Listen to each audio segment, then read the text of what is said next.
Thank you so much. ఈ సమయంలో మీతో కలిసి ఈ యొక్క ఉదయకాల సమయంలో దేవుని యొక్క సన్నిధిలో పార్ట్నర్షిప్ ఇండియా ద్వారా మరి ఏర్పాటు చెప్పిన ఈ యొక్క వివాహ సంబంధమైనటువంటి విషయాల్లో క్వశ్చన్ అండ్ ఆన్సర్స్ మనం కలిగి ఉండటానికి దేవుడు కృప చూపించిన విధానం బట్టి దేవునికి వందనాలు చెల్లిస్తా ఉన్నాం. నిజంగా చాలా మంది నాకు చెప్తా ఉన్నారు, ఈ యొక్క కార్యక్రమం మాకు ఎంతగానో తోడ్పడుతుంది అన్న, ఎంతగానో మమ్మల్ని ప్రోత్సహించింది. మాలో చాలా విషయాలైనటువంటి చాలా విషయాలు కొన్ని మమ్మల్ని మరి గందరగోళం పరిచేటువంటి, ఆందోళన పరిచేటువంటి విషయాలు కూడా మాకు ఈ యొక్క మీటింగ్ ద్వారా దేవుడు మమ్మల్ని చక్కగా వాటన్నిటిలో నుంచి క్లారిటీ ఇచ్చి మమ్మల్ని ఇంకా ముందుకు తీసుకెళ్ళడానికి దేవుడు సహాయం చేశాడు అనేటువంటి సాక్ష్యాలు వింటా ఉన్నాం. అంతే మాత్రమే కాదు, కానీ వివాహం అయిన వాళ్ళకి మాత్రమే కాదు, వివాహం కాబోయే వాళ్ళకి మరియు వివాహాలని తమ కుమారులు కుమార్తెలకు వివాహాన్ని చేయాలి అనే ఆందోళనలో లేకపోతే ఆలోచనలో ప్రార్థన చేస్తున్నటువంటి మరి సహోదరి సహోదరులు, మరి వారికి కూడా ఇది ఎంతగానో అవకాశం దేవుడు ఇచ్చాడు. మరి ముఖ్యంగా చాలా సంవత్సరాలు వివాహం కాకుండా అనేకమైన ఆటంకాలు లేకపోతే వాళ్ళు సరైన నిర్ణయాలు తీసుకోలేకపోతూ అనేది మనం చూస్తా ఉన్నప్పుడు, వాళ్ళు ఈ కార్యక్రమం ద్వారా మరి వారి వివాహాలు దేవుడు చక్కగా అమర్చి మరి వివాహాలు చేసుకునే వాళ్ళు ఉన్నారు, ఇంకా చేసుకోబోతున్న వాళ్ళు కూడా ఉన్నారు. మరి దాన్ని బట్టి దేవునికి నేను వందనాలు చెల్లిస్తా ఉన్నాను. పార్ట్నర్షిప్ ఇండియా మరి ప్రత్యేకంగా ఏర్పాటు చేసినటువంటి ఈ యవనస్తులకు, తర్వాత విశ్వాసులకు, తర్వాత తల్లిదండ్రులకు, వివాహమైన వారికి ఎంతగానో మరి అది ప్రోత్సహిస్తుంది అని నేను నమ్మి నీకు వందనాలు, దేవునికి వందనాలు చెల్లిస్తాను. ఈ రోజు ఎక్కువ మెసేజ్ లాగి నేను ఇవ్వట్లేదు. క్రైస్తవ కుటుంబం, క్రైస్తవ వివాహం, ఈ రెండు విషయాల్లో ఒక 5 పాయింట్లు చెప్పిన తర్వాత మనం ఎక్కువ సమయం ప్రశ్నోత్తరాలకి వెళ్దాం. దయచేసి మీరు గమనించవలసిందిగా కోరుకుంటా ఉన్నాను. నిజంగా వివాహం యొక్క ఉద్దేశాన్ని దేవుడు చాలా స్పష్టంగా మనకి బైబిల్లో తెలియజేశారు. ఏదైనా ఒక వస్తువు యొక్క దాన్ని ఏ విధంగా ఉపయోగించాలి అంటే దానికి మాన్యువల్ ఉంటుంది, అనగా దానికి ఒక పుస్తకం ఉంటుంది. ఉదాహరణకు ఒక రిఫ్రిజిరేటర్ ని ఏ విధంగా మరి దాన్ని ఉపయోగించాలనడానికి దానికి ఒక బుక్ ఉంటుంది, మాన్యువల్ బుక్ ఉంటుంది. అదే విధంగా ఏదైనా ఒక వస్తువు, టీవీ కానీ ఏదైనా. సో అలాగే బైబిల్ అనేది కూడా వివాహం మాత్రమే కాకుండా ప్రతి విషయానికి అది ఒక మాన్యువల్ గా ఉండిపోతా ఉంది. అది జాగ్రత్తగా అర్థం చేసుకుని జాగ్రత్తగా చదవటం ద్వారా మనకి అది ఎంతగానో మరి ప్రోత్సహిస్తుంది, తెలియజేస్తా ఉంది. సో ఈ రోజు క్రైస్తవ వివాహానికి ఎందుకు అంత ప్రాధాన్యత ఇవ్వాల్సి వస్తుంది? క్రైస్తవ యొక్క వివాహం దేవుని యొక్క వాక్యం చేత కట్టబడాలని, లేదా క్రైస్తవ వివాహం కొరకు ఎదురు చూస్తున్న వాళ్ళు ప్రీ మ్యారిటల్ కౌన్సిల్, అనగా వారు మరి వివాహం చేసుకోవడానికి వారికి కావాల్సినటువంటి సలహాలు లేదా వాళ్ళకి కావాల్సినటువంటి సమాచారం తెలుసుకోవాలని, వారి జీవితంలో ఒక తప్పు అనేది చేయకూడదని. మరి చాలా మంది అంటారు, ఒకవేళ మ్యారేజ్ అయిన తర్వాత కొన్ని తప్పులు జరుగుతున్నాయి కదండి, మ్యారేజ్ అయిన తర్వాత కూడా కొన్ని విడాకులు అనేవి జరుగుతున్నాయి కదండి విశ్వాసుల్లో. అంటే అది ఎవరు చేసుకున్నది? కేవలం దేవుడు చేసింది కాదు. అసలు యాక్చువల్ గా విడాకులు అంటే దేవునికి అసహ్యం. చాలాసార్లు కోపంలో మనం భార్య భర్తలు ఇద్దరు పోట్లాట్లో నేను అసలు నిన్ను చేసుకోకుండా ఉంటే బాల్సిందే, లేదా నేను విడాకులు ఇవ్వాలి, ఆ మాట అనేది, విడాకులు అనే మాట దేవునికి అసహ్యం అనేది మన బైబిల్ యొక్క దేవుని యొక్క గ్రంథంలో మనం చూస్తా ఉంది.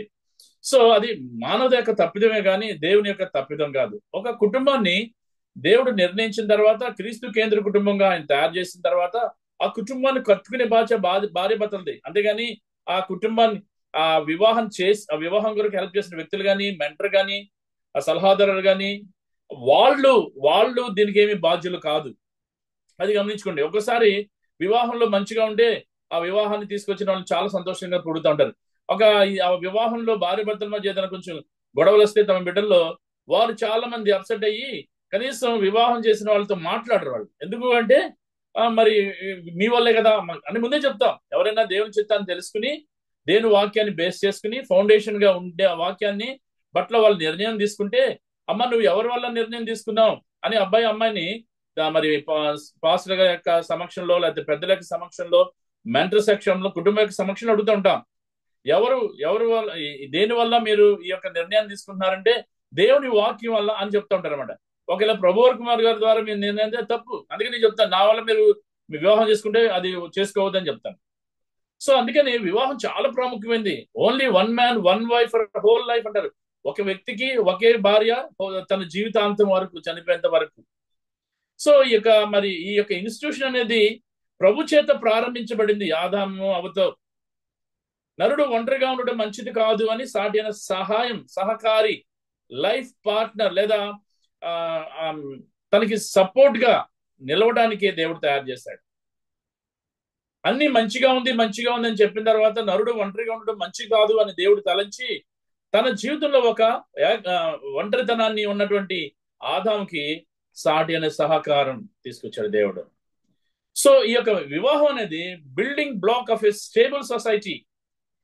ఈ స్థిరమైన సమాజానికి వివాహం దాని చేత కట్టబడుతుంది. ఈ రోజు సమాజం గాని, సంఘం గాని దేని చేత కట్టబడుతుంది అని అనుకుంటే మనం, అది కేవలం వివాహం ద్వారానే. ఆ వివాహం ద్వారానే సంఘంలో మరి చాలా అభివృద్ధి జరుగుతా ఉంది. సంఘంలో చాలా మటుకు మరి ఏం జరుగుతుందంటే చాలా మటుకు పని జరుగుతా ఉంది, సేవ జరుగుతా ఉంది. అదేవిధంగా సమాజానికి కూడా ఈ యొక్క వివాహం అనేది ఒక పునాది. ప్రియమైన వారా, సమాజం బాగుండాలంటే కుటుంబం బాగుండాలి. సో దేవుడే ఈ యొక్క స్థిరమైన సమాజానికి, స్థిరమైన సంఘానికి లేదా సమాజాన్ని నిర్మాణించడానికి వివాహాన్ని దేవుడు మరి కోరుకున్నాడు. 5 ముఖ్యమైన విషయాలు చెప్పి, ఇది కేవలం వివాహం కోసం ఎదురు చూసే వాళ్ళకి మాత్రమే కాదు, వివాహాన్ని చేసుకున్న వాళ్ళ కోసం, వివాహం చేస్తున్న వాళ్ళ కొరకు కూడా ఉపయోగపడతా ఉంటుంది. ఇది సాధారణంగా నేను అన్ని బేసిక్స్ అన్ని చెప్పుకుంటా వస్తా ఉన్నా. ఒకవేళ మళ్ళీ మీరు తెలుసుకోవాలంటే బ్యాక్ యొక్క రికార్డెడ్ మెసేజ్లు మనకుంటే యూట్యూబ్ లో చూడండి. మొట్టమొదటి, marriage helps us to fulfil God's assignment. ఈ వివాహం దేవుడు ఎందుకు చేసుకోమంటా ఉన్నాడు? ఎందుకు ఒంటరిగా ఉండద్దంటా ఉన్నాడు? ఎందుకంటే మన జీవితంలో వివాహం ద్వారా మనను ఆయన నియమించాడు. దేవుని సంకల్పం నెరవేర్చడంలో దోహదపడుతుంది. దేవుని యొక్క సంకల్పం ఒక పని నడిపించాడు, అసైన్మెంట్. ఏంటి అసైన్మెంట్ అంటే, వివాహం అనేది ఆయన యొక్క ఆ చిత్తంలో చేసుకోవడం, ఆయన వాక్యానుసారంగా చేసుకోవడం అనేది దేవుడు నియమించినటువంటి నియామకం. అది ఆయన యొక్క మనసులో నుంచి పుట్టినటువంటిది. ఆరంభంలోనే ప్రారంభమైంది ఈ యొక్క వివాహం అనేది, ఈ వివాహ వ్యవస్థ అనేది. దీన్ని దేవుడు చాలా పరిశుద్ధంగా, చాలా భిన్నమైనదిగా ఇతరులతో ఆయన దేవుడు ఈ యొక్క వివాహాన్ని ఆయన నిర్మించాడు.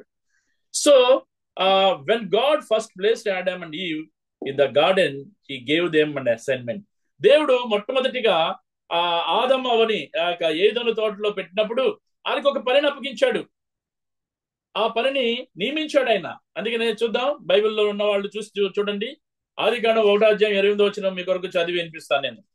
దాంట్లో ఎలాంటి పని నిమిత్తమే దేవుడు ఈ యొక్క ఆదాముకి నియమించాడు అనేది చాలా స్పష్టంగా ఉందాం. ఇక్కడ 1:28 దేవుడు వారిని ఆశీర్వదించాను ఎట్లనగా, మీరు ఫలించి అభివృద్ధి పొంది విస్తరించి భూమిని నిండించి దాన్ని లోపర్చుకుని సముద్రపు చేపలను, ఆకాశ పక్షులను, భూమి మీద ప్రాకు ప్రతి జీవిని ఏలుడని దేవుడు వారితో చెప్పెను. ఒక particular, he has given a particular assignment to Adam and Eve in the beginning of the creation. ఈ సృష్టిని సృష్టించేటప్పుడే దేవుడు వారికి ఒక పని అప్పించాడు. చక్కగా ఈ భూమి మీద మీరు ఈ earthly marriages helps us to fulfil hour God. దేవుని యొక్క నియమించినటువంటి నియామకాన్ని, ఆయన యొక్క చిత్తాన్ని ఈ వివాహం ద్వారా నెరవేర్చబడుతా ఉంది. And God given assignments as a couple and as individual. ఒక్కొక్కసారి వివాహం కాకపోయినా వివాహం కొరకు ఎదురు చూసే వారికి, వివాహం అయిన వాళ్ళకి దేవుడిచ్చినటువంటి ఒక అసైన్మెంట్ పని. మరి దేవుడిచ్చిన పనిని సక్రమంగా నెరవేరుస్తున్నావా లేదా అనేది మనం పరిశీలించుకోవాలి. దేవుడు ఒక కుటుంబాన్ని కట్టాడు.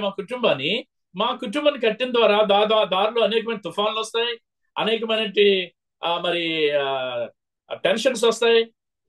అలాంటప్పుడు దాన్ని కట్టుకోవాలి దేవుని యొక్క వాక్యం చేత. ఉదయకాలం ఒకవేళ పోట్లాడుకుంటే సాయంత్రం వెళ్ళేసరికి, సూర్యుడు అస్తమించేసరికి వాళ్ళిద్దరి మధ్య సమాధానం, ఐక్యత ఉండాలి. ఈ రోజుల్లో నెలల తరబడి, సంవత్సరాల తరబడి మాట్లాడుకుంటూ ఉండేటువంటి భార్య భర్తలు నాకు తెలుసు. ఏదో ఒక చిన్న వివాహం, ఏదో ఒక పెద్ద అదే సమస్య కూర్చుని దాన్ని సెటిల్ చేసుకునే వాళ్ళ అనే ఉద్దేశం ఉండదు.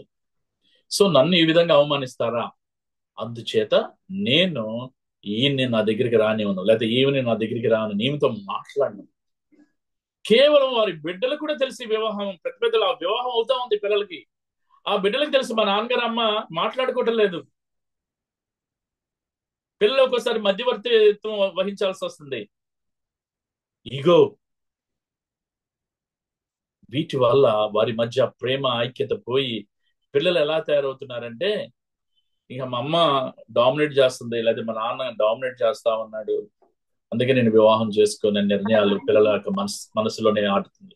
ప్రియమైన వాళ్ళరా, దేవుడిచ్చినటువంటి ఈ యొక్క పనిని దేవుని మహిమ కొరకు, ఈ సంఘ క్షేమాభివృద్ధి కొరకు, లేదా సమాజ క్షేమాభివృద్ధి కొరకు మనం ఆ పని నియమించిన మనం దేవునికి లెక్క అప్పగించుకోవాలి. రెండో విషయం, marriage provides a secure place to bring children in to the world. వివాహం పిల్లల్ని ఈ లోకానికి తీసుకురాని, వివాహం ఈ లోకంలో పెంచడానికి లేదా భద్రతను కల్పించడానికి దేవుడు మనకన్నిటికీ సిద్ధం చేస్తా, మనకు కావాల్సిన అన్నిటినీ ఆయన సిద్ధం చేస్తా ఉన్నాడు. ఈ లోకంలో పుట్టిన మొదలుకొని పిల్లల్ని పెంచే విషయంలో అన్ని ప్రొవైడ్ చేస్తా ఉన్నాడు, సిద్ధం చేస్తా ఉన్నాడు. ఈ పిల్లలు పెంచే విషయంలో చాలా మంది తలకిందలు అయిపోతా ఉంటారు. వాళ్ళు పెంచవలసిన విషయంలో పెంచరు. అందుకని ప్రియమైనటువంటి విశ్వాసి, వివాహం గురించి ఎదురు చూస్తున్నటువంటి మా ప్రియ సహోదరి సహోదరుడా, దేవుడు నీ యొక్క వివాహం కంప్లీట్ అవ్వడానికి ఈ యొక్క పిల్లలను కలిగజేస్తారు. చాలా మంది ఈ రోజుల్లో లేట్ గా వివాహం చేసిన వాళ్ళు అంటారు, అన్న నాకు 6-7 సంవత్సరాల చిన్న అమ్మాయిని చూడండి వివాహానికి అంటాడు. ఏరా బాబు అంటే కదన్నా, మరి పిల్లలు పుట్టడానికి కొంచెం కష్టం అంట కదా, నేను చదివాను. కరెక్టే, ఆ అమ్మాయిలోనే లోపం ఉందని ఎవరు చెప్తారు? నీకు కూడా లోపం ఉండొచ్చు, లేట్ గా మ్యారేజ్ చేస్తారు. అది వాళ్ళు ఒప్పుకోరు. వాళ్ళు లోపం ఒప్పుకోరని అవతల వాళ్ళ మీద నెట్టేస్తూ ఉంటారు. ప్రియమైన విశ్వాసి, యేసుక్రీస్తు ప్రభుని జ్ఞాపం చేసుకుందా ఈ సమయంలో. ఆయన అన్నిటినీ సిద్ధపరిచేవాళ్ళు. మరి ఆదిలో అబ్రహాము ఇస్సాకు ఏ విధంగా అబ్రహాం వృద్ధాప్య సమయంలో సారాకు అబ్రహాంకి ఆయన్ని బిడ్డగా ఇచ్చాడు జ్ఞాపం చేస్తుందో. సో ఈ సమయంలో ప్రత్యేకంగా ఈ యొక్క వివాహం, ఏ man and women bring children in to the world in the context of marriage is the way God choose to fulfill the earth with the people. ఇందాక చదవబడిన వాక్యంలో ఈ యొక్క సృష్టిలో, ఈ యొక్క సమాజంలో వాళ్ళు లేదా ఈ లోకంలో వాళ్ళు రావడం అనేది లేదా పెంచబడటం అనేది దేవుని యొక్క. అందుకని చెప్తుంటారు చాలా మంది, వివాహం ద్వారా పిల్లలు ఈ లోకంలోకి వస్తే వారిని దైవ పిల్లలుగా పెంచడం.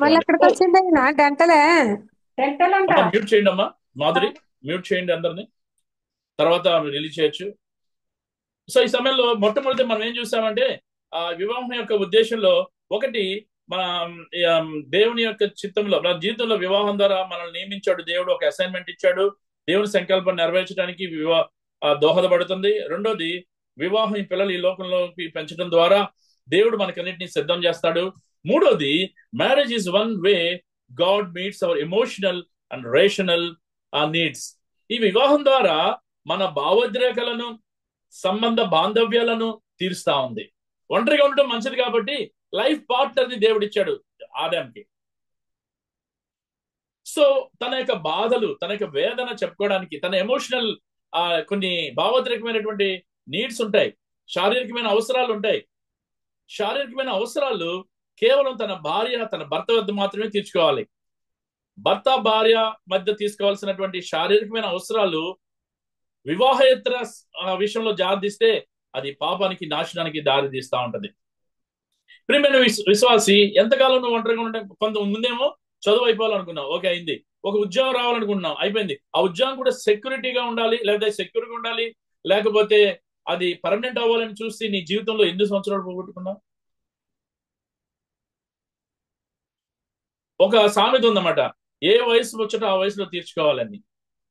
నీకు వివాహం వచ్చే వయసులో వివాహం చేసుకోకుండా, వివాహం మధ్యలో లేదా చాలా సంవత్సరాలు ఆగిన తర్వాత చూస్తే ఇక శారీరక సంబంధమైనటువంటి నీ భావోద్రేకాల అవసరాలు ఏమి తీర్చబడకుండా సగం మాత్రమే తీర్చబడుతుంటాయి. అరే, నీ పర్మనెంట్ జాబ్ వచ్చినప్పుడు దేవుడు ఎరుగు, ఉన్నటువంటి జాబ్ లో ఇద్దరు కలిసి పని చేసుకుంటే ఎంత తృప్తి, అంత ఆనందం. So we are created by God in his image. We have the awesome ability to love and be loved. దేవుడు తన స్వరూపతలో స్వరూపతలో మనల్ని నిర్మించబడిన awesome ability to love and be, ఎంతో గొప్పది. ఆ యొక్క ప్రేమించడం, ప్రేమించబడడం అనేది. ఈ రోజుల్లో ప్రేమ లేకుండా చాలా మంది, ప్రేమను పొందలేక, ప్రేమ అనేది ఏంటో తెలియక చాలా మంది సూసైడ్లు చేసుకుంటా ఉన్నారు. ప్రియమైన విశ్వాసి, ఈ యొక్క భావోద్రేకాలను, రిలేషన్షిప్ సంబంధ బాంధవ్యాలను పెంచుతా ఉంది. దాని కొరకు మనం వివాహం చేసుకుంటా ఉన్నాం. అంతేకాకుండా ఇంటిమసీ విత్ అదర్స్, మన దేవునితో మాత్రమే కాదు, సత్సంబంధాలు ఇతరులతో కూడా మన సత్సంబంధాలు. ఉదాహరణకి 2 కుటుంబాలు, వేరు కుటుంబాలు కలిసి వివాహాలు జతపరచబడిన తర్వాత అత్తమామలు, వారి పిల్లలు ఉంటారు.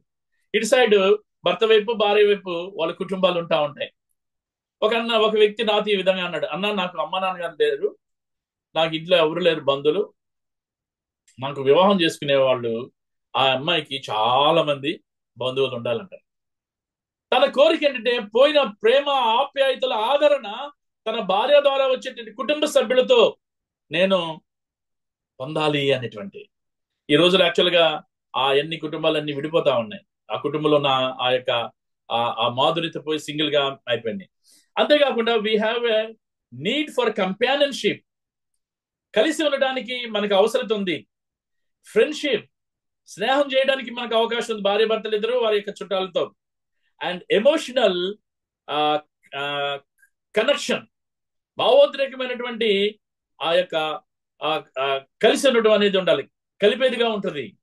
వి also have a need of physical touch. ఒక టచ్ ద్వారా, లేదా భార్య భర్తను పట్టుకోవడం ద్వారా, లేకపోతే భుజం చేయడం ద్వారా, సెకండ్ ఇవ్వడం ద్వారా, హగ్ చేసుకోవడం ద్వారా వారి మధ్య ఒక ఫిజికల్ టచ్, భౌతిక పరమైన స్పర్శ అర్థమైపోతుంది. ఆ స్పర్శ కోసం తహతహలాడుతూ ఉంటాడు మానవుడు, స్త్రీ గాని పురుషుడు గాని. అమ్మ యొక్క స్పర్శ వేరు, బంధువుల యొక్క స్పర్శ వేరు, ఫ్రెండ్ యొక్క స్పర్శ, భార్య స్పౌస్ లేదా భార్య భర్తల యొక్క స్పర్శ వేరు. ఆ స్పర్శలో ఉన్నటువంటి ఆ యొక్క ఆనందం, సంతోషం వేరు. అందుకోసం వివాహం చేసుకుంటున్నాం. అంతే మాత్రమే కాదు, also we have a need of physical touch, love, Prema, respect, గౌరవం, సపోర్ట్, ఆదరణ, సెక్యూరిటీ, భద్రత. వివాహంలో భార్యకు భద్రత ఇవ్వాలి, భార్య భద్రత ఇద్దరు ఇవ్వాలి. Of course head of the family. ప్రియమైన విశ్వాసి, వివాహం చేసుకోవడానికి గల కారణాలు ఎంత మధురాతిమవుతుంది. చివరి 2 చెప్పి ముగించేస్తాను. Marriage helps transformers into image of Christ. వివాహం అనేది క్రీస్తు స్వారూప్యతలోనికి మారడానికి సహాయం చేస్తా ఉంది. ఈ వివాహం ద్వారా దేవుని యొక్క స్వారూప్యతలోనికి, ఆయన యొక్క సంకల్పంలోనికి, ఆయనలాగా మారడానికి వివాహం అనేది చాలా దోహదపడతా ఉంటుంది. దినదినానికి ఇద్దరు భార్య భర్తలు ఇద్దరు ప్రార్థన చేసుకోవడం, లేదా సహవాసానికి వెళ్ళటం, సంఘంలో పాల్గొనడం, ఇద్దరు కలిసి చేయడం ద్వారా వారిలో క్రీస్తు యొక్క స్వారూప్యత కనిపిస్తూ ఉంటుంది. మనం ఎంత దగ్గరగా దేవుని వాక్యం చదువుతామో, ఎంత ఎక్కువగా దేవుని యొక్క సన్నిధిలో మనం గోజాడుతామో లేదా స్పెండ్ చేస్తామో, అప్పుడే ఆయన స్వారూప్యతలో వస్తా ఉంది. So one of God's goal for all of his children is for us to be transformed into the image of his son Jesus Christ.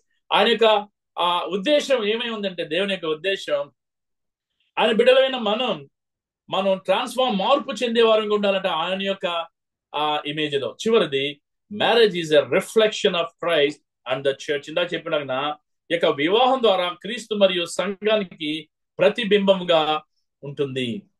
మనం వివాహం చూడడం వల్ల క్రైస్తవ సంఘం ఎలా ఉంటుందేమో, క్రైస్తవ మరి యొక్క యేసుక్రీస్తు ఈ విధంగా మరి పనిచేస్తాడేమో. వివాహాలు భార్య భర్తల మధ్య ఒక కుటుంబంలో రిఫ్లెక్షన్ అనేది వస్తుంది. ఈరోజు అరే ఆ కుటుంబం చూడండి ఎంత మోడల్ గా ఉందో, చాలా చక్కని భార్య వచ్చింది, చాలా చక్కని భర్త వచ్చాడు అని సంతృప్తి చెందుతున్నారా? చివరిది అదే reflection. While he was on earth, Jesus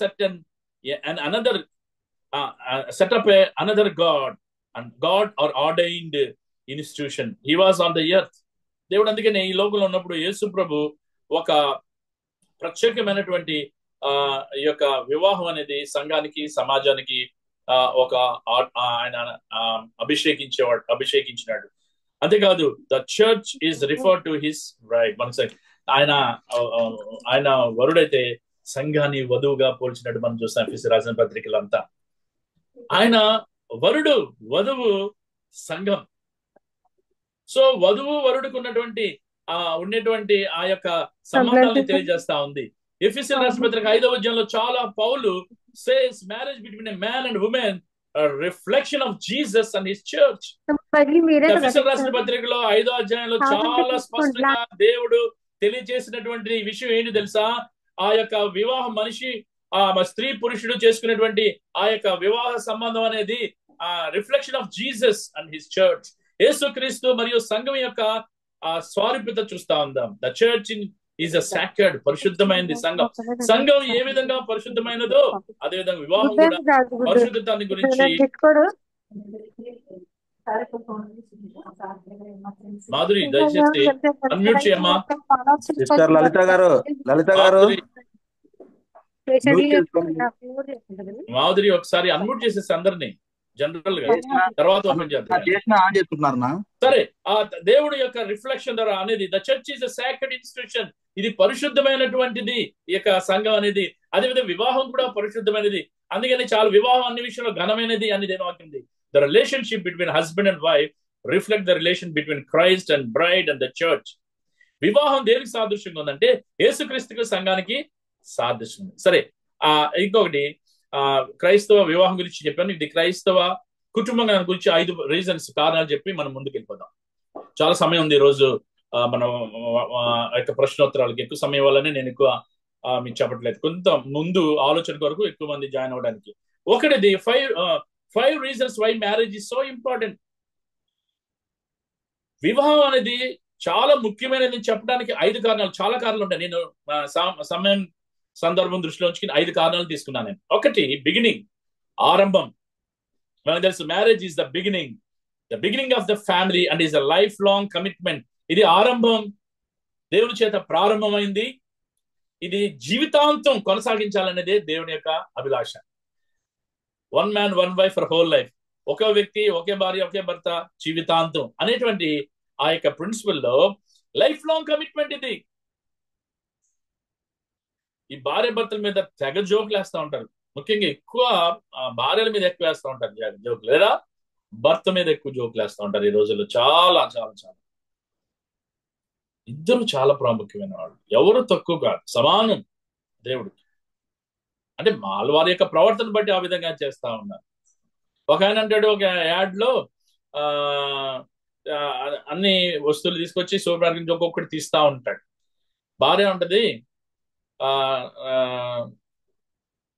నన్ను చేసుకున్నారు కదండి, మీకు ఎలా ఫీలింగ్ వస్తుంది, లేదా మీకు ఎలా అనిపిస్తుంది దాన్ని చేసుకోవడం ద్వారా అంటే, వాడు విన్నట్టు ఒక్కొక్క వస్తువు తీసి చచ్చా దీనికి ఎక్స్పైరీ డేట్ చూడలేదు నేను, ఒకసారి ఇది రిటర్న్ కార్డు అని ఒక వస్తువుని తీసి పెడతా ఉన్నాడు అక్కడ. అంటే తను డైరెక్ట్ చెప్పలేకుండా అమ్మాయి చాలా సంతోషంతో ఆ యొక్క భర్త యొక్క ప్రతిస్పందన చూస్తూ ఉంటే వాడు చెప్తాడు వస్తువు తీసి, ఇది అరే నేను చూసుకోలేదు, దీని ఎక్స్పైరీ డేట్ లేదు. చూసారా? అంటే అపహాస్యానికి కూడా దానికి ఒక హద్దు ఉంటుంది. చాలా జాగ్రత్త. భార్య భర్తల మీద మీరు జోకులు వేసుకోమాకండి.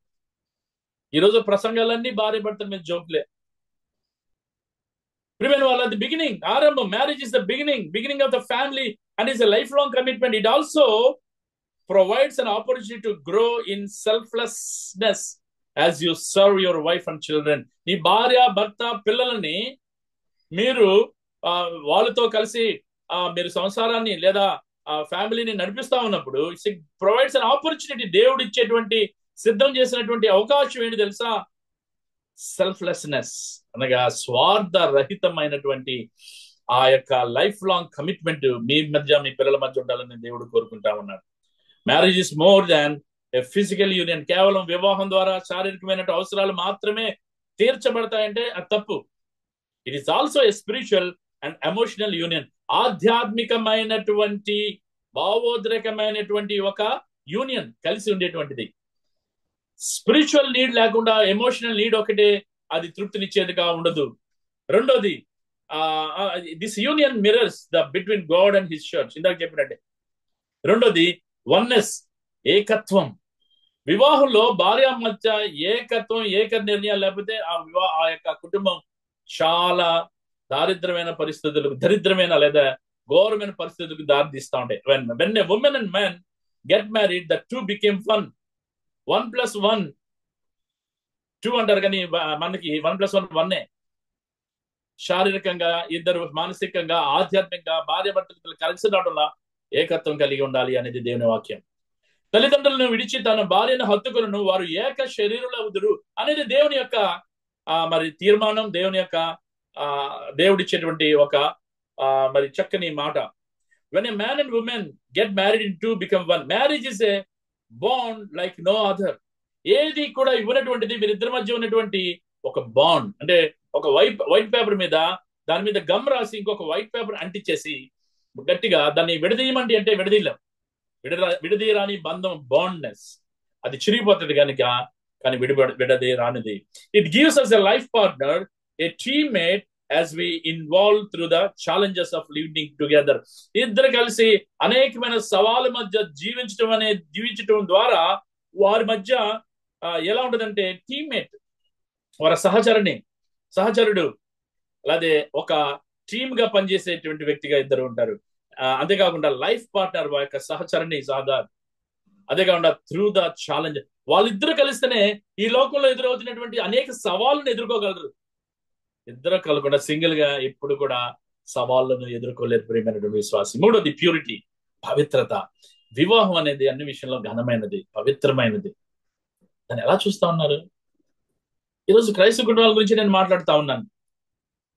పవిత్ర కాదు, పవిత్రత పక్కన పెట్టి వాళ్ళు ఇట్స్ బికేమ్ ఏ బిజినెస్, వ్యాపారం చేస్తా ఉన్నారు. చాలా కౌన్సిలింగ్ చేస్తా, నాకు చాలా హృదయం ఎంతో బాధ వేదంతో నిండిపోతా ఉంటుంది.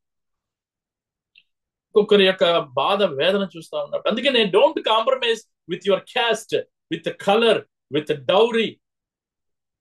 ఎప్పుడు కూడా నువ్వు నీ యొక్క కులానికి, లేకపోతే ఆ కలర్ కి అందమైన అమ్మాయిని, లేకపోతే అందమైన అబ్బాయిని, లేకపోతే కలర్, క్యాస్ట్, డౌరీ, క్యాష్, నువ్వు ఎప్పుడైతే దానికి అతీతంగా అయిపోతావో, లేకపోతే దానికి నువ్వు కాంప్రమైజ్ అవుతావో, నీ భయంకరమైనటువంటి దాన్ని, అంటే దేవుని చిత్తం కాదు. అంటే దేవుని చిత్తం అమ్మాయిని, మంచి అమ్మాయిని అబ్బాయిని చేసుకోవడం దేవుని చిత్తం కాదు, కావచ్చు, ఖచ్చితంగా ఉంది. కానీ నీవు దేవుని యొక్క అనుమతితో, దేవుని యొక్క వాక్యం చేత నువ్వు ఆ వివాహం చేసుకుంటున్నావు కాదు.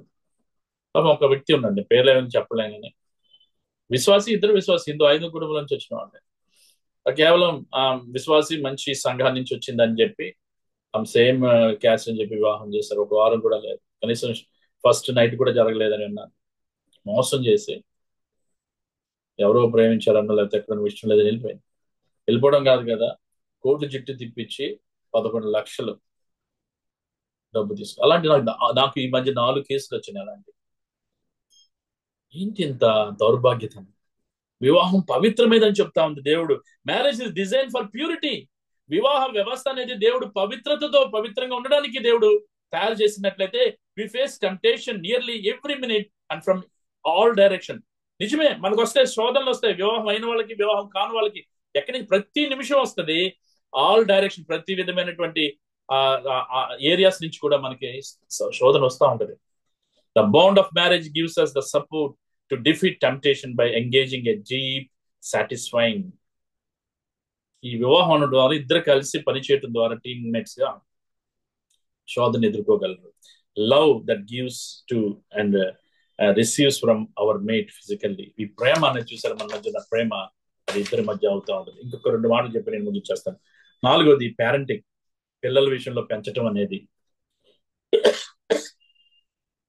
When a marriage produces a child and receives a child through adoption, it is one of the life greatest blessings. ఒక కుటుంబంలో సంపూర్ణ కుటుంబంగా పిలువబడేది వివాహం అయిన తర్వాత పిల్లలు కలిగినప్పుడే. ఆ పిల్లలు దేవుడిచ్చే బహుమానంగా తీసుకుని, ఒకవేళ పిల్లలు పుట్టలేనటువంటి కొంతమంది భార్య భర్తలు వారి అడాప్షన్ ద్వారా వారి కుటుంబంలో ఒక ఇన్వైట్ చేసుకోవాలి. నాకు తెలిసిన ఒక ఫ్యామిలీ ఉంది, చాలా సంవత్సరాలు వివాహం అయిన తర్వాత వాళ్ళు పరిచర్యలో చాలా బాగున్నారు, కానీ పిల్లలు లేరు. ఆ విషయం చాలా డాక్టర్ దగ్గరికి వెళ్ళి తీసుకున్నారు. ఆ తర్వాత వాళ్ళిద్దరు ప్రార్థన పూర్వకంగా ఒక ఆడపిల్లని చక్కగా అడాప్ట్ చేసుకున్నారు. మేము వెళ్ళి చూసాం. వాళ్ళు ఆ పిల్లలతో పెంచిన విధానం చూస్తా ఉంటే, వాళ్ళతో కలిసి ఆ మురిసిపోయే విధానం, ఆ సంతోషం వాళ్ళ ముఖాలు చూస్తే నాకు ఎంతో ఆనందం వేసి దేవుని స్తుతించాను. పిల్లలు పుట్టిపోతే ఇంకా వాళ్ళ మీద వీళ్ళు నిందలు వేసుకుని ఇంకొక పెళ్లి చేసుకోవడం కాదు, వారిద్దరు కలిసి ఒక చైల్డ్ ని అడాప్ట్ చేసుకుని దేవునిలో పెంచడం అనేది. రఫ్లీ 40% of children being raised today are in a home without a father. 40% కుటుంబంలో పిల్లలు తండ్రి లేని సింగిల్ పేరెంట్, సింగిల్ మదర్ గా ఉంటున్నట్టు స్టాటిస్టిక్ చెప్తా ఉన్నాయి. 60% ఆఫ్ ఫాదర్స్ ఏమైపోతా ఉన్నారు? అయితే ఆ భార్యని పిల్లని వదిలేసి పారిపోయిన వ్యక్తి అయి ఉండాలి, లేదా భర్తను వద్దని విడాకులు కోరుకుని దూరంగా తన పిల్లల్ని తను పెంచుకునేటువంటి భార్య అయి ఉండాలి. సింగిల్ పేరెంట్, పెద్ద గొప్పగా సింగిల్ పేరెంట్ చెప్పుకుంటా ఉన్నారు. ఒకవేళ వాళ్ళిద్దరి మధ్య ఒకవేళ అనైక్యమైనటువంటి లేదా ఇల్లీగల్ కాంటాక్ట్స్ అయ్యి విడిపోవడం అది వేరే సంగతి. కానీ ఊరికినే విడిపోవడం, కొట్లాట వాళ్ళ మధ్య మరి ఐక్యత, ప్రేమ, పవిత్రత లేకుండా కొట్లాడుకుని పిల్లల్ని ఏకాకులు చేసి వెళ్ళిపోతున్నారు 40% ఆఫ్ పేరెంట్స్. ఫాదర్ వెళ్ళిపోతా ఉన్నారు. Father absence causes increase in mental and behavioral disorders as well as criminal activity and substance abuse. ఈ తండ్రి లేని పిల్లల యొక్క వారి యొక్క పెంపకాన్ని చూస్తే వాళ్ళ పెంపకంలో ఎలా ఉంటుందంటే మానసికమైనటువంటి వేదన, బిహేవియర్ డిజార్డర్స్, వారి భావోద్రేకమైనటువంటి మార్పులు చాలా వస్తా ఉన్నాయి. క్రిమినల్ యాక్టివిటీస్ వాళ్ళలో పెరుగుతా ఉంది. తండ్రి భయం లేదు, తండ్రి ప్రేమ లేదు, క్రిమినల్ యాక్టివిటీస్ పెరుగుతా ఉన్నాయి. జాగ్రత్తగా తల్లిదండ్రులు వినండి. ఒకవేళ ఇద్దరు కలిసి ఉన్నా ఎక్కువ సమయం పిల్లలతో తండ్రి స్పెండ్ చేయలేకపోతే ఈ యాటిట్యూడ్స్ పెరుగుతూ ఉంటాయి. పాస్టర్ గారని, దేవుని సేవకుడని ఎప్పుడు తిరుగుతా ఉండి భార్యని పిల్లల్ని నెగ్లెక్ట్ చేస్తే 2 ప్రమాదకరమైనటువంటి విషయాలు జరుగుతాయి. ఒకటి, ఇలాంటి నీ బిడ్డలు క్రిమినల్ యాక్టివిటీస్ అనే బిహేవియరల్ డిజార్డర్స్ లో వస్తారు. రెండోది, నీ భార్య చూసి విసిగించి నీకు విడాకులు ఇస్తుంది, లేకపోతే ఆమెలో ఇంకా శారీరకమైన భావోద్రేక కోరికల వల్ల ఎవరికో అట్రాక్ట్ అవుతాం. ఈ 2 విషయాలు జాగ్రత్తగా వినండి భార్య భర్తలు. అదే వయసు వరుస భార్య కూడా అలాగే దూరంగా ఉంటే భర్త కూడా అలాంటి సమస్యలకు లేదా సిన్లోకి వెళ్ళడానికి అవకాశం ఉంది. Abuse. But when children raised in a healthy marriage, they got a front grow to send to see and experience the lasting benefits of a strong family. పటిష్టమైన కుటుంబంలో పిల్లల్ని దేవుని భయంలో పెంచడం ద్వారా వివాహంలో మరి ముందంజలో ఉంటారు. చివరిది లవ్, ప్రేమ. భార్య భర్తల మధ్య ప్రేమ లేకుండానే ఉండటం వల్లే వివాహేతర సంబంధాలు ఎన్ని ఎక్కువ వస్తా ఉన్నాయి. మొదటివి 2-3 సంవత్సరాలు 5 సంవత్సరాలు ప్రేమ బాగానే ఉంటాయి, తర్వాత ఫేడ్ అయిపోతుంది. ప్రియమైన విశ్వాసి, marriage is design to mirror of creator's unconditional love for us. ఈ వివాహం అనేది ఒక అద్దం లాగా, ఆ అద్దంలో దేవుని యొక్క ప్రతిబింబం అనేది క్రియేటర్, దేవుడు సృష్టించిన సృష్టికర్త అన్కండిషనల్ లవ్ అనగా ఆ హద్దులు లేనటువంటి ప్రేమ మనలో ఆ యొక్క అర్థంలో రిఫ్లెక్ట్ అవ్వాలని, ఆ ప్రేమ అనేది కనిపించాలి. It's a love that will always be there and will never leave us or forsaken us. ఆ ప్రేమ చివరి వరకు ఉండాలి, ఇక్కడ వరకు. When a man and woman love one another unconditionally, contentment and joy follows. ఎప్పుడైతే ఇద్దరు ప్రేమ కలిగి ఉంటారో వారి కుటుంబంలో జాయ్, సంతోషం, ఆనందం, కంటెంట్మెంట్ అనగా సంతృప్తి. ప్రియమైన విశ్వాసి, ప్రియమైనటువంటి సహోదరి సహోదరుడా, ఈ 5 విషయాలు వివాహాన్ని కోసం సిద్ధపడే వాళ్ళకి 5 విషయాలు, వివాహం అయిన వాళ్ళకి 5 విషయాలు, ఈ 2 మిక్స్ అవుతాయి, అన్నిటికీ ఉపయోగపడతాయి. విన్నాం. నీవు ఈరోజు ఒక తీర్మానం తీసుకో ప్రభు దగ్గర. ప్రభువా, అవును దేవా, నా వివాహం విచ్ఛిన్నం అవడానికి నేనే కారణం. నేను బ్లేమ్ చేస్తా ఉన్నాను నా భార్యని, నా భర్తను, నా పిల్లల్ని. ఇంత ఘోరమైందో ఈరోజు తెలుసుకున్నాను ప్రభువా అని నేను మనసులో ప్రార్థన చేసుకుని, చిన్న ప్రార్థన చేసుకుని మనం ప్రశ్నోత్తర సమయాలకు వెళ్దాం. మనకి 1 hour ఉంది టైం. దయచేసి ఈ వాక్యంలో నుంచి వచ్చినటువంటి ప్రశ్నలను మీరు రాసుకుని అడగవచ్చు, లేదా వివాహానికి సంబంధించిన వివాహం చేసుకోబోతున్న వాళ్ళు, చేసుకుంటున్న వాళ్ళు మీకున్న అనుమానాలను నివృత్తి చేసుకోవచ్చు. ఒక క్లారిటీని, కన్ఫ్యూషన్ లో క్లారిటీ చేసుకోవచ్చు. మన మధ్య దేవుని సేవకులు ఉన్నారు, మేమంతా ఒక టీమ్ గా చెప్పడానికి ఇష్టపడతా ఉన్నా. సో ఈ సమయంలో ఒక చిన్న ప్రార్థన చేసుకుని ముందుకు వెళ్దాం. ప్రేమ నమ్మకమైన దేవా, కృపగల తండ్రి, సమయంలో మీతో నాతో ప్రత్యేకంగా మా అందరితో మీరు మాట్లాడి మమ్మల్ని సంధింపజేసిన విధానం బట్టి నీకు వందనాలు. ఈ సమయంలో ప్రత్యేకంగా ఈ యొక్క వినబడిన వాక్యాన్ని మేము మా హృదయంలో భద్రపరచుకోవడానికి, సాతానికి ఎక్కడ చోటు లేకుండా ఇప్పుడు మా ప్రియులు వాళ్ళ యొక్క మరి ప్రశ్నోత్తరాలను అడుగుతుండగా ప్రభు మీరే మాకు సహాయం చేసి నడిపించమని యేసు పరిశుద్ధ నామంలో ప్రార్థించి స్తుతించి వేడుకుంటున్నాం తండ్రి. ఆమేన్.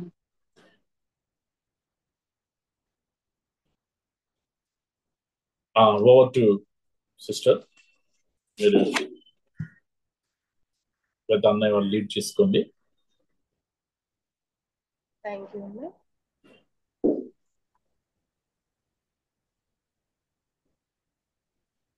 ఈ సమయంలో ఏమన్నా ప్రశ్నలు ఉంటే అడుగుదాము.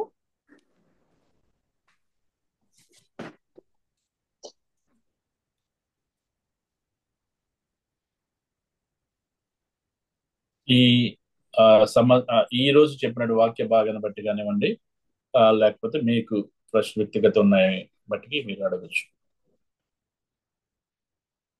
మీరు అన్మ్యూట్ చేసుకుని దయచేసి మీ పేరు ఎక్కడి నుంచి, ఒకవేళ పేరు కూడా చెప్పాల్సిన అవసరం లేదు, ఎందుకంటే పర్వాలేదు. సార్, వివాహం అసలు చేసుకోవాలా? పౌలు గారు నా వల్లనే ఉండుట మీకు క్షేమం అంటాడు. ఎస్, అది ఒక స్పెషల్ పర్పస్ లో ఉన్న వాళ్ళకి దేవుడు తెలియజేస్తారు కదా, ఒంటరిగా ఉండటానికి వివాహంకి అవసరం లేదు అని ఎవరికైతే తెలియజేస్తారో వాళ్ళు మాత్రమే వివాహం చేసుకుని ఉండాలి. అది చాలా కొద్దిమంది వాళ్ళకి సమర్పణ ఉండాలి. ఈ శోధనల నుంచి వాళ్ళకి శారీరకమైనటువంటి వాటి మీద వాళ్ళకి పట్టుండాలి. రెండోది, దేవుడు ప్రత్యేకంగా వివాహం కొంతమందికి వివాహం చేసుకోవడానికి కారణాలు ఏంటి అంటే వాళ్ళకి ఆరోగ్యం విషయంలో చాలా రకాలమైనటువంటి సమస్యలు ఉంటాయి. అది ఏదైనా కావచ్చు, ఎలాంటి ఆరోగ్య విషయాలు కావచ్చు. రెండవది, దేవుడు ప్రత్యేకపరిచి దేవుడు నిన్ను వివాహం చేసుకోకుండా ఉండాలని దేవుడు నిన్ను సిద్ధపరిస్తే, అలాగే అంటే పాల్ని మనం దృష్టిలో పెట్టుకుని అలాగే అందరూ ఉండాలి. నేను కూడా అలా ఉండాలని అనుకున్నాను. నేను యవనస్తుడిగా ఉన్నప్పుడు పౌలు లాగానే వివాహం చేసుకోకుండా ఉండాలని. పౌలు యొక్క దేవుడి యొక్క కాలింగ్, కమిట్మెంట్, ఆయన యొక్క పిలుపు, ఆయన యొక్క సమర్పణ అనేది మనకి సపరేట్ గా మనకు తెలుస్తూ ఉంటది. సో ఒకవేళ ప్రత్యేకంగా దేవుడు నిన్ను వివాహం చేసుకోకూడదు అని ఒక నీకు శారీరక సంబంధమైనటువంటి అయినా రావచ్చు, లేదా దేవుడు నీకు పటిష్టమైనటువంటి ఒక పిలుపు ఉంది అని అయితే అది కొద్ది మంది మాత్రమే, అది జనరలైజ్ చేయడానికి వీల్లేదు. ఎందుకంటే అది దేవుడు నరుడు ఒంటరిగా ఉండడం మంచిది కాదు అని చెప్పిన బట్టే కదా సాటిని సహాయించాడు. సో కొంతమంది ఉంటారు ప్రత్యేకించబడిన వాళ్ళు ఉండొచ్చు, చాలా మంది ఉన్నారు నాకు తెలిసిన వాళ్ళు కూడా. కొంతమంది వివాహం అవ్వకపోవడానికి కారణాలు ఏంటంటే వాళ్ళే లేట్ గా ఉండి 30, 40, 50, 55 సంవత్సరాలు అలా ఉండి కింద వెనకాల ఉన్న వాళ్ళందరినీ వివాహం చేసిన తర్వాత చేసుకుందాం సరే ఇంకెవరు రారు. అట్లా కూడా జరుగుతుంది. ఇంకా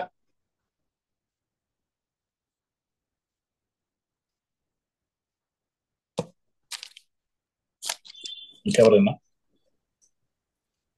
అన్న, నా పేరు ఫ్యాన్సీ. అంటే ఇది రీసెంట్ గా జరిగింది మా ఫ్రెండ్ వాళ్ళ చర్చిలో. ఆయన 30 years సేవకుడన్నా, 30 years అయింది సేవలోకి వచ్చి. పిల్లలు లేరు. ఇప్పుడు వేరే ఆమెతో రిలేషన్ లో ఉంటున్నారంటన్నా, భార్యను వదిలేశారు. సేవకుడు మళ్ళా. చాలా పాపం కదా. యాక్చువల్ గా సంఘాన్ని మరి ఎలాగా వాళ్ళ సంఘస్థులు ఆ సంఘంలోకి వెళ్ళేవాళ్ళు ఏ విధంగా మరి దాన్ని అనుమతించి ఆమోదిస్తారు మనకు అర్థం కాదు. కానీ పిల్లలే ఒక లేరన్న ఉద్దేశంతో వాళ్ళు ఇలాగా ఒకటి అయి ఉండొచ్చు. రెండోది, అబ్బాయికి ఆ పాస్టర్ అనే సేవకుడికి ఆ యొక్క వ్యామోహం లేదా ఆ ఫిజికల్ డిజైర్ ఉండి బట్టి అలా అంతేగాని నేను చెప్తాను కదా, వివాహంలో పిల్లలు లేనప్పుడు అంత మాత్రాన వివాహం పటిష్టం కాదు. ఎవరైనా అడాప్ట్ చేసుకోవాలి పిల్లల్ని. ఇప్పుడు ఏ విధంగా నమ్ముతారు మిగతా ఇప్పుడు యవనస్తురాలు ఆ పాస్టర్ దగ్గరికి వెళ్ళాలన్నా, వాళ్ళ తల్లిదండ్రులు ఆ పాస్టర్కి పంపించాలన్నా, నాకు తెలిసిన ఒకళ్ళు ఇద్దరు ఇలాగే ఆ సంఘస్థులందరూ కాంప్రమైజ్ అయిపోతా ఉన్నారు. అలా కాకుండా గట్టిగా నిలబడి ఇలాంటి వ్యక్తిని మనం బహిష్కరించాలి, లేదా మనం ఆయన స్టార్ట్ చేసినటువంటి ఒక సంఘం అయితే దాని నుంచి బయటకు వెళ్ళిపోవడమే అంతే తప్ప ఆయన ప్రోత్సహించకూడదు. అది బిబ్లికల్లీ దైవ వాక్యానికి వ్యతిరేకమైనది. నాకు తెలుసు ఈ పార్ట్నర్షిప్ ఇండియా ద్వారా మేము కండక్ట్ చేసేటువంటి ప్రోగ్రామ్స్ లో పాస్టర్స్ మధ్య మేము గ్రూప్ డిస్కషన్ చేస్తా ఉన్నప్పుడు మచిలీపట్నంలో ఒక చోట ఒక గ్రూప్ లో ఒక చెల్లి ఒక పాస్టర్ గారు మాకు చెప్పిన సత్యం ఏంటి అంటే, వ్యక్తిగతంగా గ్రూప్ లో ఏమందంటే, అయ్యగారు మా ఆయన పాస్టర్ గారు నేను సేవ చేస్తా ఉన్నాను. రోజు పాలల్లో మత్తు మంత్రులు కలిపేసి నాకు తెలియకుండా మత్తు మందు రాత్రిపోతులు నిద్రపోటిన తర్వాత నా పక్కన ఉన్న సంఘస్థురాలతో మా పక్క ఇంట్లో ఉన్నటువంటి సంఘస్థురాలతో శారీరకమైన సంబంధాలు పెట్టుకున్నాడు. పాస్టర్ అనేవాళ్ళు దే ఆర్ నాట్ ఏంజల్స్. వాళ్ళు కూడా శారీరకమైనటువంటి వాంఛ కోరికలు. అందుకని చెప్తా ఉన్నాను, వివాహం ద్వారానే శారీరకమైన భావోద్రేకమైనటువంటి అవసరాలు మనం తీర్చుకోవాలి తప్ప వివాహం బయట ఎలాంటిదైనప్పటికీ అది పాపమే. వివాహేతర సంబంధాలన్నీ అతని శరీర వాంఛ కోరికలు అంతే, అవి బయటపడలేదు.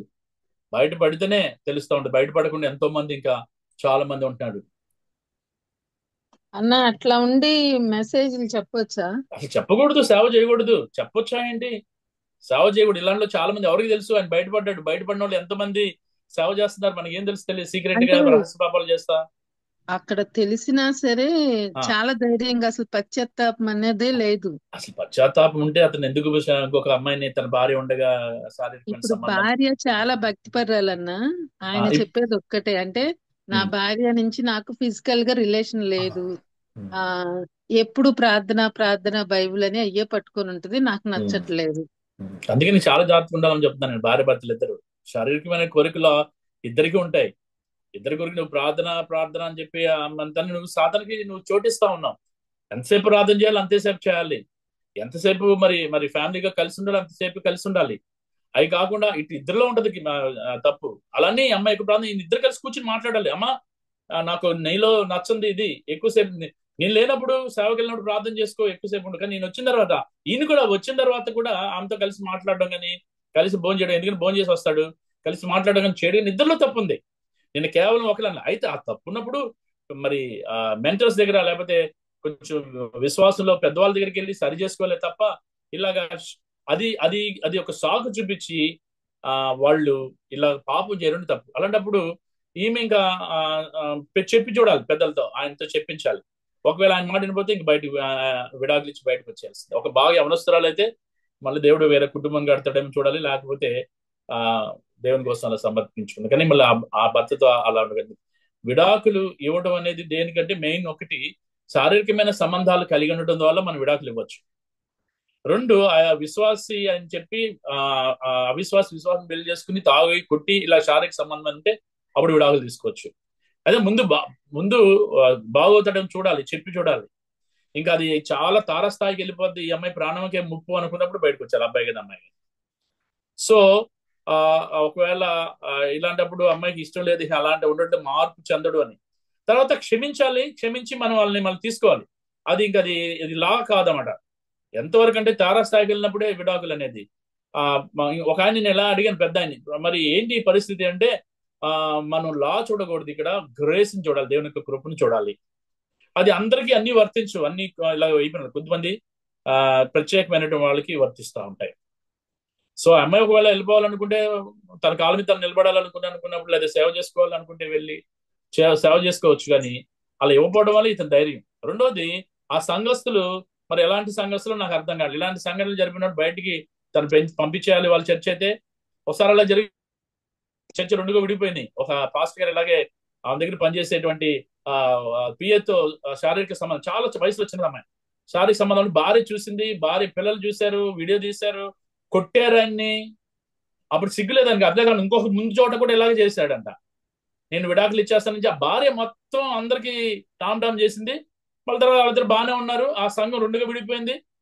వాళ్ళకున్న కొద్ది సంఘంతో మరి భార్య మళ్ళీ పిల్లలు మటుకు వెళ్ళిపోయారు, దూరం వెళ్ళిపోయారు. ఆ నాన్నగారు చేసినటువంటి ఆ తండ్రి చేసినటువంటి దాన్ని బట్టి. సో మనం చాలా జాగ్రత్తగా మనం ఉండాలి. అందుకని మన సంఘాన్ని ఎంకరేజ్ చేసి మన సంఘ కాపురి బహుభార్యతత్వం ఉండకూడదు, తాగుడు ఉండకూడదు అని చాలా ఉన్నాయి తిమోతి రాసిన పత్రికలో. వాటినన్నిటినీ అవలంబించి అనుసరించే వ్యక్తి మనకి సంఘ కాపురై ఉండాలి. అది వెళ్ళిపోవడం ఆ సంఘం నుంచి. ఎస్, ఆయనకు వచ్చి 60 అన్న. ఎవరికి వచ్చి? ఇప్పుడు నేను చెప్పిన పాస్టర్ గారికి 60 years.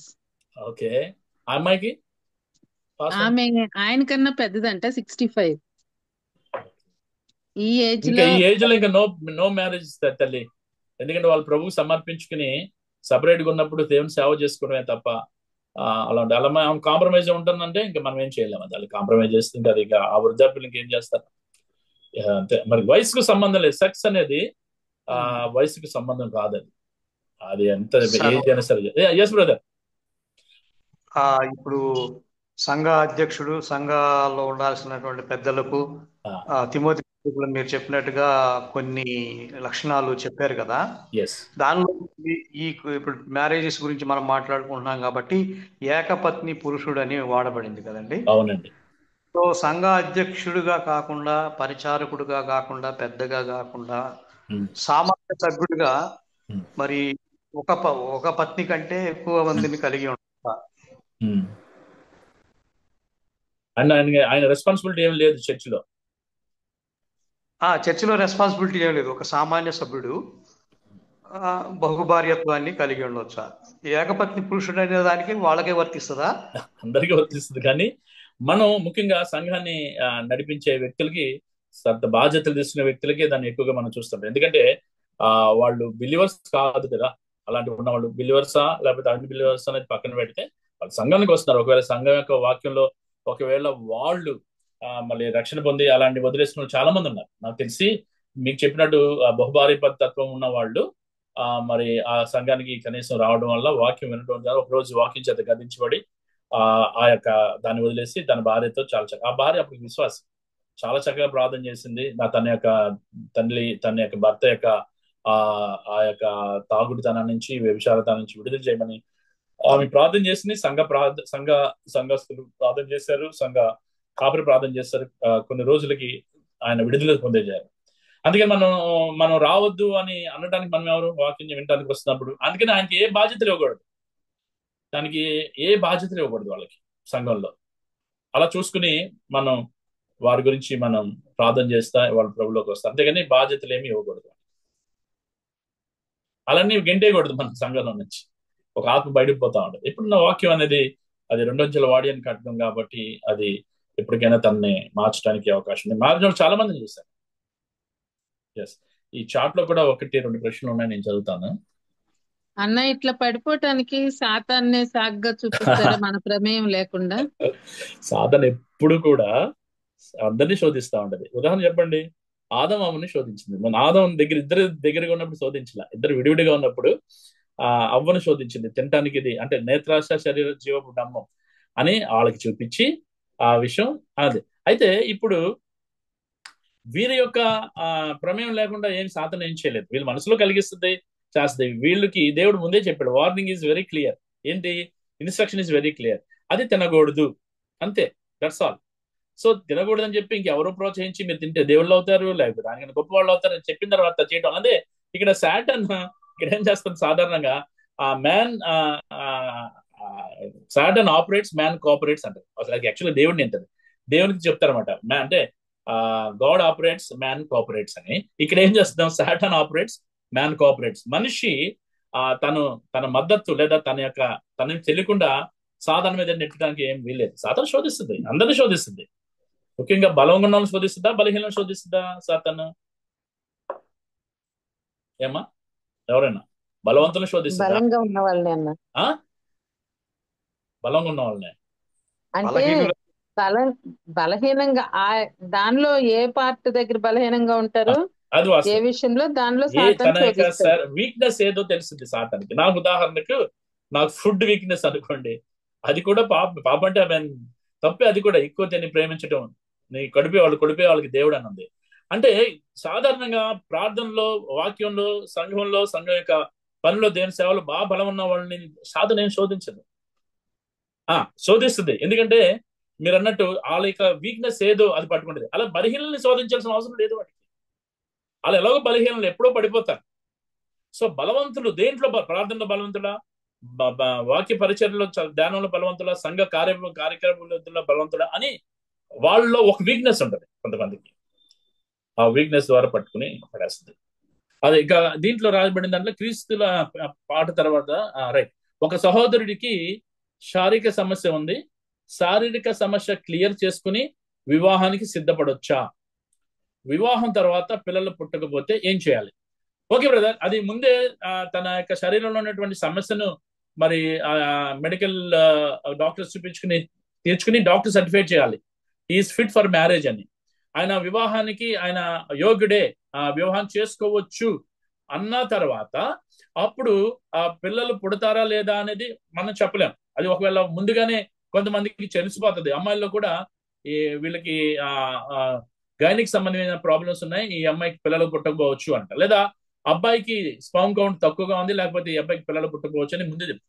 సో వీళ్ళిద్దరు కూర్చుని ముందే పెద్దల మధ్య నిర్ణయం తీసుకోవాలి. వివాహం చేసే ముందు మోసం చేయకూడదు. ఇది నా సమస్య.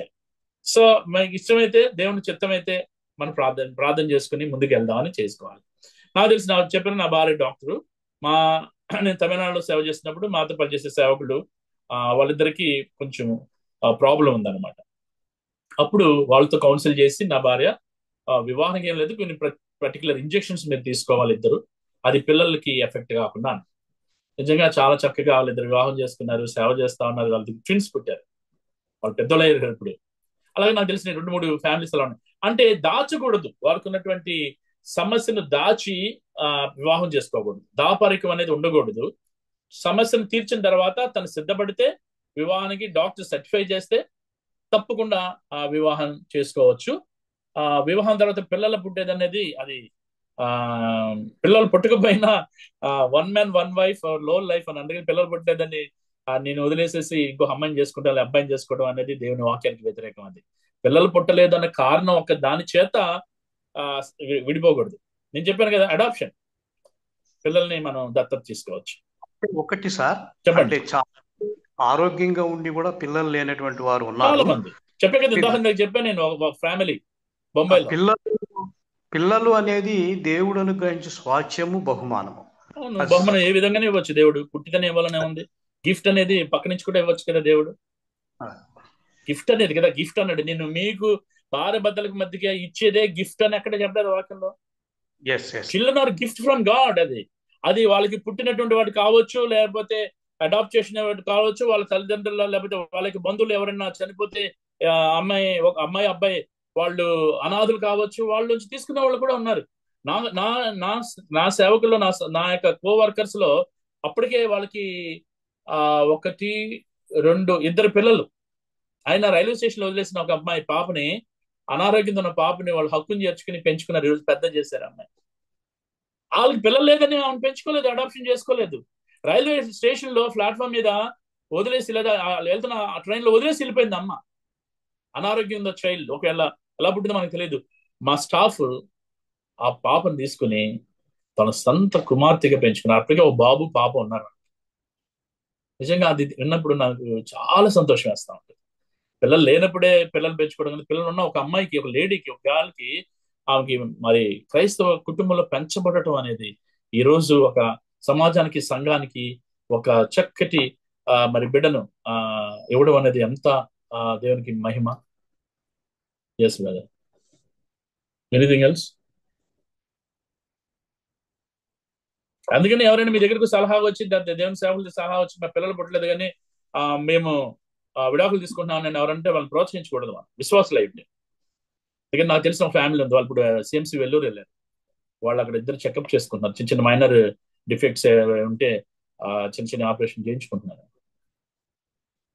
అది కూడా అవ్వకపోతే ఆ బిడ్డను అనేది అడాప్షన్ చేసుకోవచ్చు.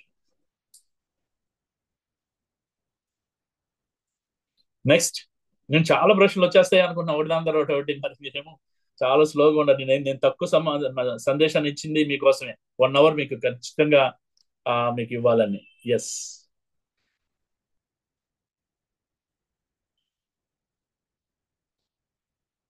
ఇంకా వివాహం కాబోయే కూడా అడగొచ్చు. వివాహం అయిన తర్వాత, లేకపోతే మీ సంఘంలో ఉన్నటువంటి మాత్రమే కాదు, వివాహం గురించి ఎదురు చూసే వాళ్ళు, ఇంకా మీకు ఎదురవుతున్నటువంటి విషయాలు కూడా మీరు అడగచ్చు.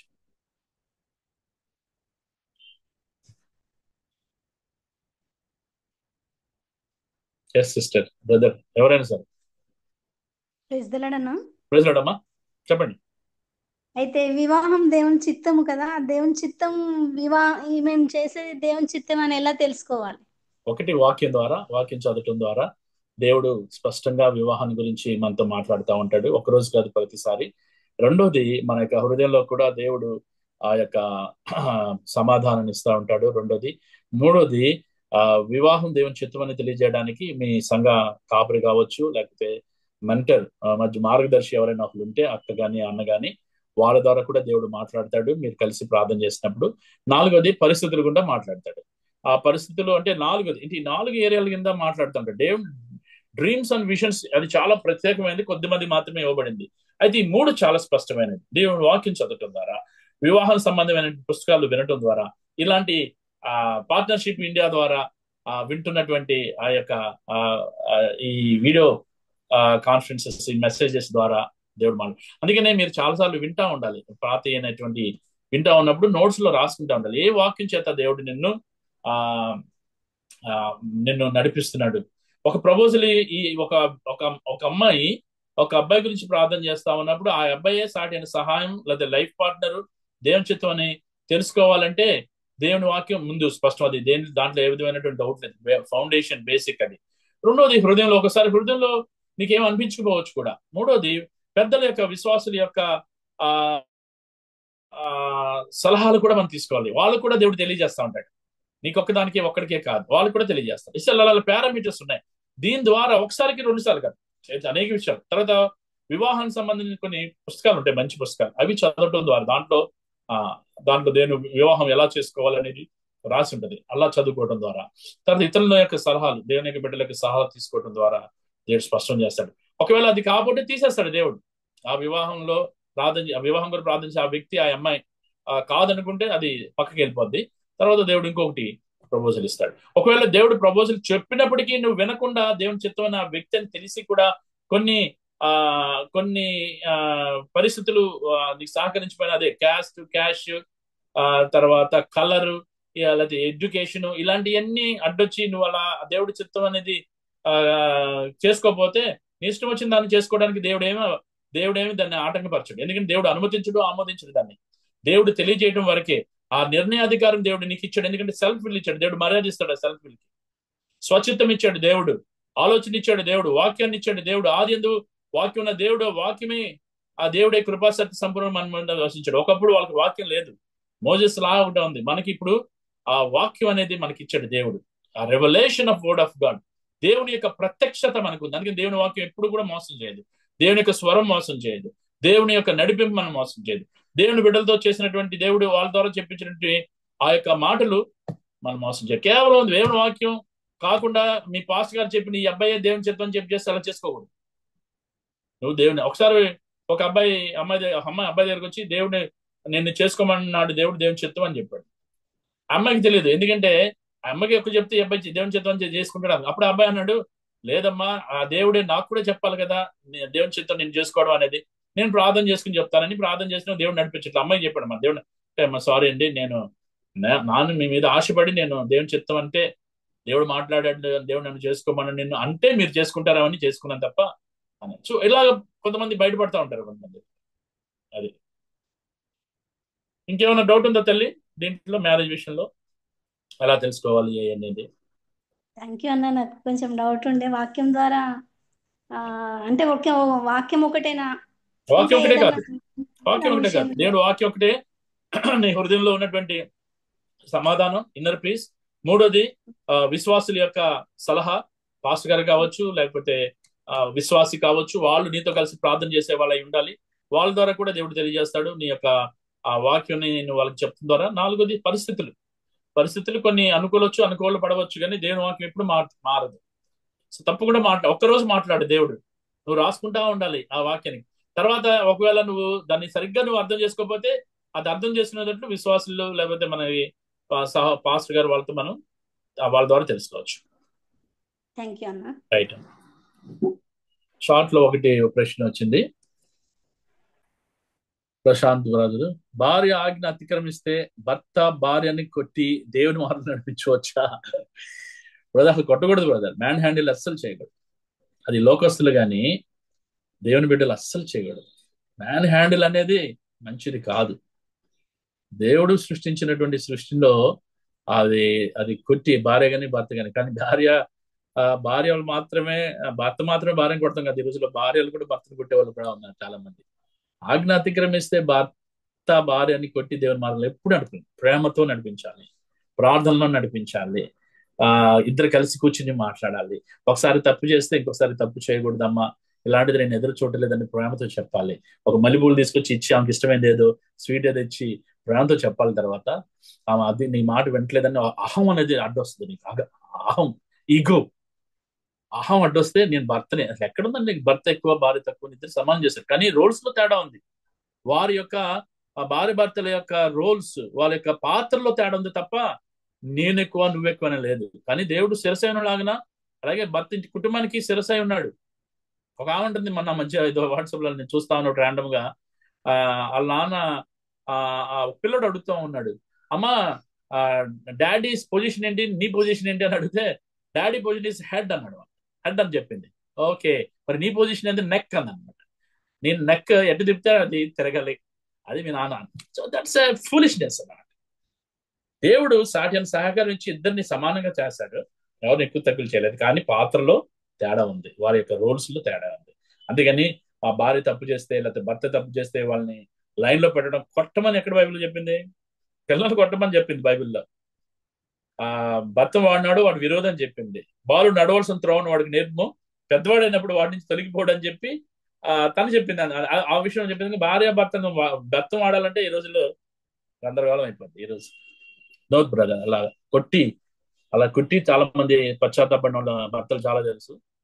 అది ఆ తప్పు చేయకూడదు. అసలు దేవుని వాక్య ప్రేమలో దేవుని వాక్యంలో నడిపించాలి తప్ప భార్యను కొట్టి కొట్టితే ఇంకెక్కువ ఎదురు తిరుగుతారు, వాళ్ళు రెబెలియస్ అవుతారు, నీ నుంచి దూరం అయిపోతారు. ఎస్, ఇంకెవరైనా?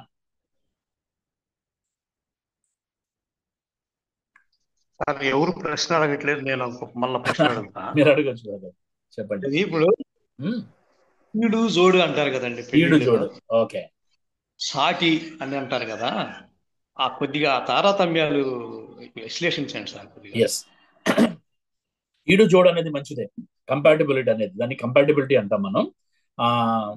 ఇప్పుడు మనం ఒక అబ్బాయికి ఒక అమ్మాయిని మనం చూసేటప్పుడు, ప్రార్థన చేసేటప్పుడు, ఒక ప్రపోజల్ చూసేటప్పుడు మేము కూడా ఏం చూస్తామంటే సరి సమానత చూస్తాం. ఇప్పుడు అబ్బాయి కానీ పిహెచ్డి చేస్తున్నాడు అంటే అమ్మాయి కనీసం పీజీ అన్నా చేసి ఉండాలి. అంతేగాని 10th క్లాస్ ఫెయిల్ అయిన అమ్మాయి లేదా 10th ఇంటర్మీడియట్ అమ్మాయిని పిహెచ్డి వాళ్ళ యొక్క దానికి చేయదు. ఎందుకంటే వాళ్ళ యొక్క విజ్ఞానంలో వారికి చదువులో తేడా వస్తుంది. అఫ్ కోర్స్ కొంతమంది చేసుకునే వాళ్ళు ఉన్నారు, అలా ఒకటి చూడాలి.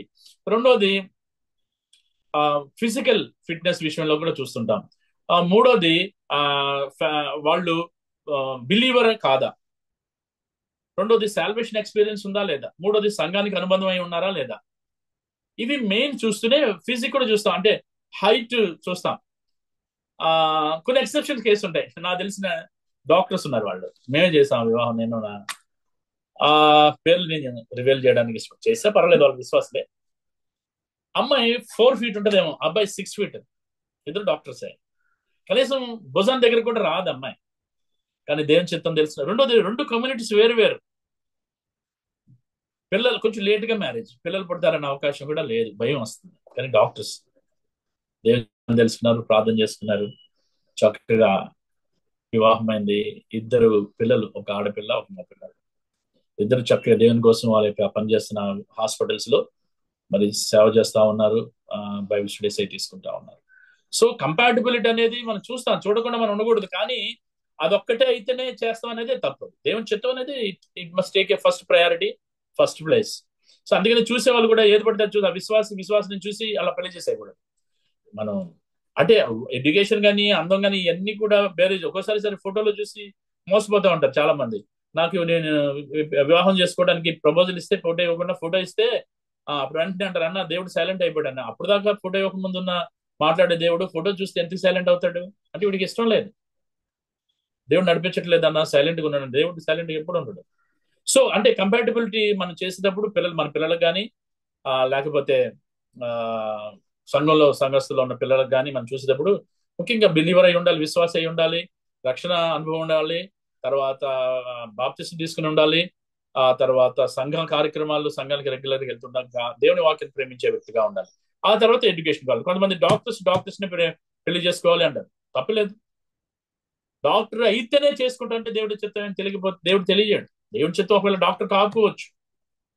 నా విషయంలో నా భార్య డాక్టర్, మెడికల్ డాక్టర్, నా ప్రపోజల్ వచ్చినప్పుడు నేను నో నో అని చెప్పాను. ఎందుకంటే నేను టీచింగ్ ఫీల్డ్ లో ఉంటాను, ఆమె డాక్టర్, సరి సమానం కాదు అని అన్నప్పుడు తను ప్రార్థన చేసింది ఏం చెప్తాను నేను తెలుసుకునేలా ఉంది. నాకు సంవత్సరం పట్టింది నేను దాన్ని తెలియజేసుకుని దేవుని చిత్తాన్ని తెలుసుకుని వివాహం చేసుకోవడం. సో అలా చాలా మంది ఉన్నారు. సో చాలా దాంట్లో పారామీటర్స్ ఉంటాయి బ్రదర్. కానీ ఈడు జోడు అనేది తప్పకుండా చూడాలి, చూడకుండా ఉండకూడదని. కానీ అదే ఒక్కటే మనకి కాదు. ఒక్కోసారి రీసెంట్ గా ఒకళ్ళు మ్యారేజ్ విషయంలో మేము సహాయం చేసాం. అబ్బాయి చాలా తక్కువ హైట్ ఉన్నాడు, ఆ అమ్మాయి కూడా ఇంచుమించు అంతే ఉంటుంది. కానీ కరెక్ట్ గా ఇద్దరు రీడింగ్స్ మాకు తెలిసేది తెలియలా. అబ్బాయి తెలిసింది దేవుని చిత్తం, అమ్మాయి క్లియర్ గా తెలుసుకుంది. ఈయన కూడా కొంచెం భయం వేసింది. దేవుని చిత్తం అన్న మరి పొట్టుకుంటే, నేను అన్నా పర్లేదు, 1 ఇంచు పొట్టుకుంటే నీకు హై హీల్స్ హీల్ వేస్తాము పెరిగి, అప్పుడు ఇద్దరు సమానంగా ఉంటారులే, ఫోటోల్లో వీడియోలో బాగుంటారులే అని. ఆ తర్వాత ఇద్దరు వాటి నుంచి బయటకు వచ్చి దేవుని చిత్తం ఏదైతే చేసుకుంటా ఉన్నప్పుడు ఇద్దరు కలిసి మన ఎంగేజ్మెంట్ జరిగింది. ఆ ఇద్దరు చూస్తే ఈ అబ్బాయి కొంచెం పొడుగున్నాడు అమ్మాయి మీద. God never miss match brother. God never take God never mistake, never make a mistake, never miss match. అయితే అదే 1, 2 ఉంటాయి. మా స్టాఫ్ లో ఒకళ్ళు ఉన్నారు ఉత్తరప్రదేశ్ లో, ఆమె చాలా 4 అడుగులు 6 అడుగులు కన్నా ఎక్కువ ఉంటాయి. సో దేవుని చిత్తం ముఖ్యం. రెండోది మన కంపాటిబిలిటీ కూడా చూడాలి. చాలా మంది ఈ విషయంలో లేట్ గా చేసుకుంటున్నారు పెళ్ళిళ్ళు. ఎందుకంటే అందమైన అమ్మాయి రావట్లేదు. ఆడు కొంచెం నల్లగా ఉంటాడు అబ్బాయి, అమ్మాయి ఎర్ర అబ్బాయి కావాలి.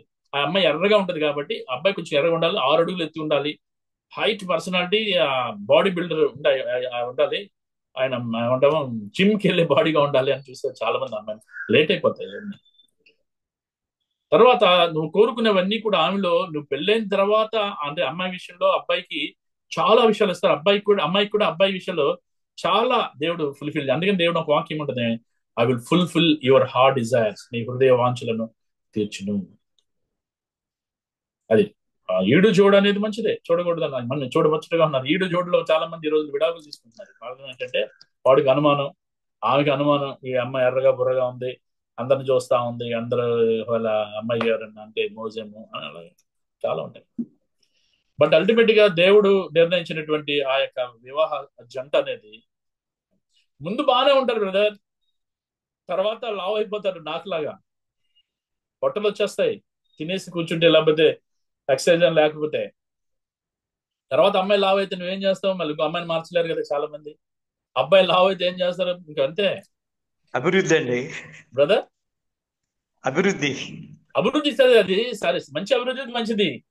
అది మధ్యప్రదేశ్ పొట్టుకు వస్తుందంటే రేపు పొద్దున ఏమంటాం షుగర్, బీపీలు, డయాబెటీస్ తో పాటు అన్ని యాడ్ అవుతుంటాయి. అభివృద్ధి దాంట్లో కాదు, ఆధ్యాత్మికమైన అభివృద్ధి ఉండాలి. అందుకని చెప్తున్నాను, వివాహం నాకు ఏమైనా జరగవచ్చు. బట్టతలు వచ్చేస్తుంది, నా ఫ్రెండ్ కి మంచి జుట్టు ఉంది, పెళ్ళి నాకు బట్టతలు వచ్చేసింది. అది హెరిడిటీ కావచ్చు, లేకపోతే వాళ్ళు నీళ్లు వాడకం కావచ్చు, ఏదైనా కావచ్చు. సో కంపాటబిలిటీ మంచిదే, ఈడు జోడు మంచిదే. అది ముఖ్యంగా, దానికన్నా ముఖ్యంగా చూసేటప్పుడు కూడా చూసేవాళ్ళు కూడా చాలా జాగ్రత్తగానే చూస్తారు. కానీ దేవుని చిత్తం అల్టిమేట్ వాళ్ళిద్దరికి దేవుడు అనుమతిస్తున్నాడు, ఆమోదిస్తున్నాడు అని చెప్తే నిజంగా మంచి జంట అవుతుంది. ఎస్ బ్రదర్, ఇంకా మీరు యాడ్ చేయాలంటే యాడ్ చేయొచ్చు, నో ప్రాబ్లం. తర్వాత బ్రదర్ క్రాస్ కల్చరల్, యా, ఆ విషయాల్లో మీరు ఎలాంటి డిఫైన్ చేస్తారు?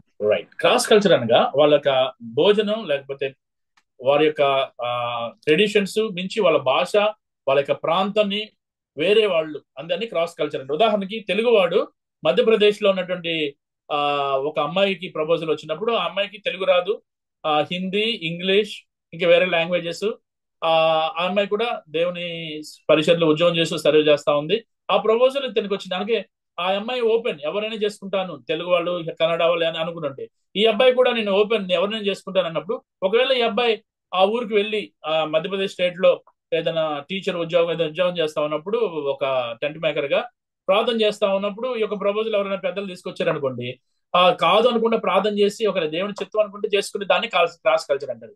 తన భాష, తన యొక్క ఫుడ్ హ్యాబిట్స్, తన కల్చర్ ఇవన్నీ మారి ఉన్న వాళ్ళని క్రాస్ కల్చర్. చాలా మంది ఉన్నారు నాకు తెలిసిన వాళ్ళు, మా సహవాసంలో ఉన్నారు, మాతో పాటు సేవ చేసేటువంటి స్టాఫ్ ఉన్నారు క్రాస్ కల్చర్ లో. ఇన్ఫాక్ట్ నేను కూడా నన్ను కూడా క్రాస్ కల్చర్ చేసుకుంటారేమో, ఎందుకంటే నేను మధ్యప్రదేశ్ లో చదువుకుంటూ సేవ చేశాను, అక్కడ అనుకున్నారు. కానీ బట్ దేవుని చిత్తం అల్టిమేట్ గా నేను ఒప్పుకోవడం జరిగింది. అలాగే క్రాస్ కల్చర్ చాలా మంచిది బ్రదర్, అంతే అన్ని కాదు, అది వాళ్ళు ఇష్టపడి ప్రేమించుకుని చేసుకుంటే లవ్ మ్యారేజ్ చాలా కష్టం అవుతుంది. కాకుండా దేవుని చిత్తంలో అంటే నిజంగా వాళ్ళ బిడ్డలు, నా ఉదాహరణకి పేర్లు చెప్పేస్తాను, తప్పేం లేదు. మాతో కోటయ్య అని తెనాలి దగ్గర ఒక పల్లెటూరులో ఉన్నాడు విశ్వాసి. యవనస్తుల మధ్య పరిచయం చేస్తా ఉన్నాడు. ఆ చదువుకుని పరిచయంలో వచ్చాడు. వాళ్ళకి తల్లి ఉంది కానీ తండ్రి లేడు, ఇక్కడే కొడుకు. అక్కడ ఉన్న గ్రాడ్యుయేట్స్ కొంతమంది మధ్యప్రదేశ్ నేను చదువుకున్న ప్రదేశానికి పంపించారు చదువుకోవడానికి. తను చదువుకున్నాడు, చక్కగా పాస్ అయ్యాడు, ఉద్యోగం వచ్చింది. తర్వాత అక్కడ నీలిమ అని ఒక అమ్మాయి, హిందూ కన్వర్ట్, ఆ అమ్మాయి మధ్యప్రదేశ్ చెందిన అమ్మాయిని దేవుని చిత్తం వివాహం చేసుకున్నది. ఇద్దరు బ్యూటిఫుల్ చిల్డ్రన్, పాప బాబు, ఒక పెద్దలు అయిపోయారు. వాళ్ళు చక్కగా చూడండి, చాలా కల్చరల్ డిఫరెన్స్. తెలుగు కోటయ్య అని ఉంటుంది, వాళ్ళ పక్కన పిల్లల పేరు పక్కన కోట ఏంది ఫాదర్ పేరు పెడతారు. ఆ పిల్లలు వీళ్ళ పిల్లలు నాకు తెలీదు. నాకు చాలా గ్యాప్ వచ్చిన తర్వాత కోటయ్యాన్ని జూమ్ మీటింగ్ లో వస్తే తర్వాత అడిగిన, ఎవరమ్మా మీ ఫాదర్? మా కోటయ్య అంటే మా కోటయ్య, అవును. సో అలాగా క్రాస్ కల్చర్ లో కూడా చాలా మందికి దేవుని చిత్తంలో తెలుసుకుని ఇప్పటికి కూడా చాలా సంతోషంగా సేవ చేస్తా ఉన్నారు. ఉద్యోగం చేస్తూ సేవ చేస్తూ ఉన్నారు, సంపూర్ణమైన సేవ చేస్తాం. తమిళ నుంచి కేరళ వాళ్ళు చేసుకునే వాళ్ళు ఉన్నారు, ఆంధ్ర వాళ్ళు తమిళని చేసుకున్నారు, ఆంధ్ర వాళ్ళు ఒడిశా వాళ్ళని చేసుకున్నారు. అలాగా క్రాస్ కల్చరల్ గా దేవుని చిత్తంలో చేసుకోవడంలో, దేవుని యొక్క చిత్తాన్ని ఫుల్ఫిల్ చేయడంలో వాళ్ళ యొక్క పాత్రను వాళ్ళు పోషిస్తున్నారు కదా. తప్పకుండా కల్చర్ దేవుడి చిత్తం అయితే చేసుకోవడంలో తప్పులేదు.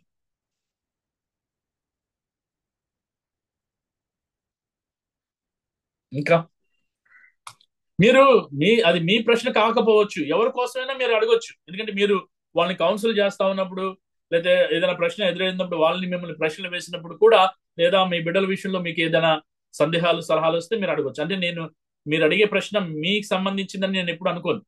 కొంతమంది భయపడుతూ ఉంటారు, అది ఎవరిదైనా కావచ్చు. తర్వాత మీరు చెప్పే ప్రశ్న, నేను చెప్పే జవాబులు ఈ చాలా మందికి ఉపయోగపడతాయి వాళ్ళు అడగకుండానే. Yes brother. అన్న 2 years బ్యాక్ మాకు తెలిసిన ఆమె వాళ్ళ కొడుకు మ్యారేజ్ చేసింది. ఫస్ట్ కొడుక్కి మ్యారేజ్ చేసింది కానీ ఈమె చాలా భక్తిపరురాలే.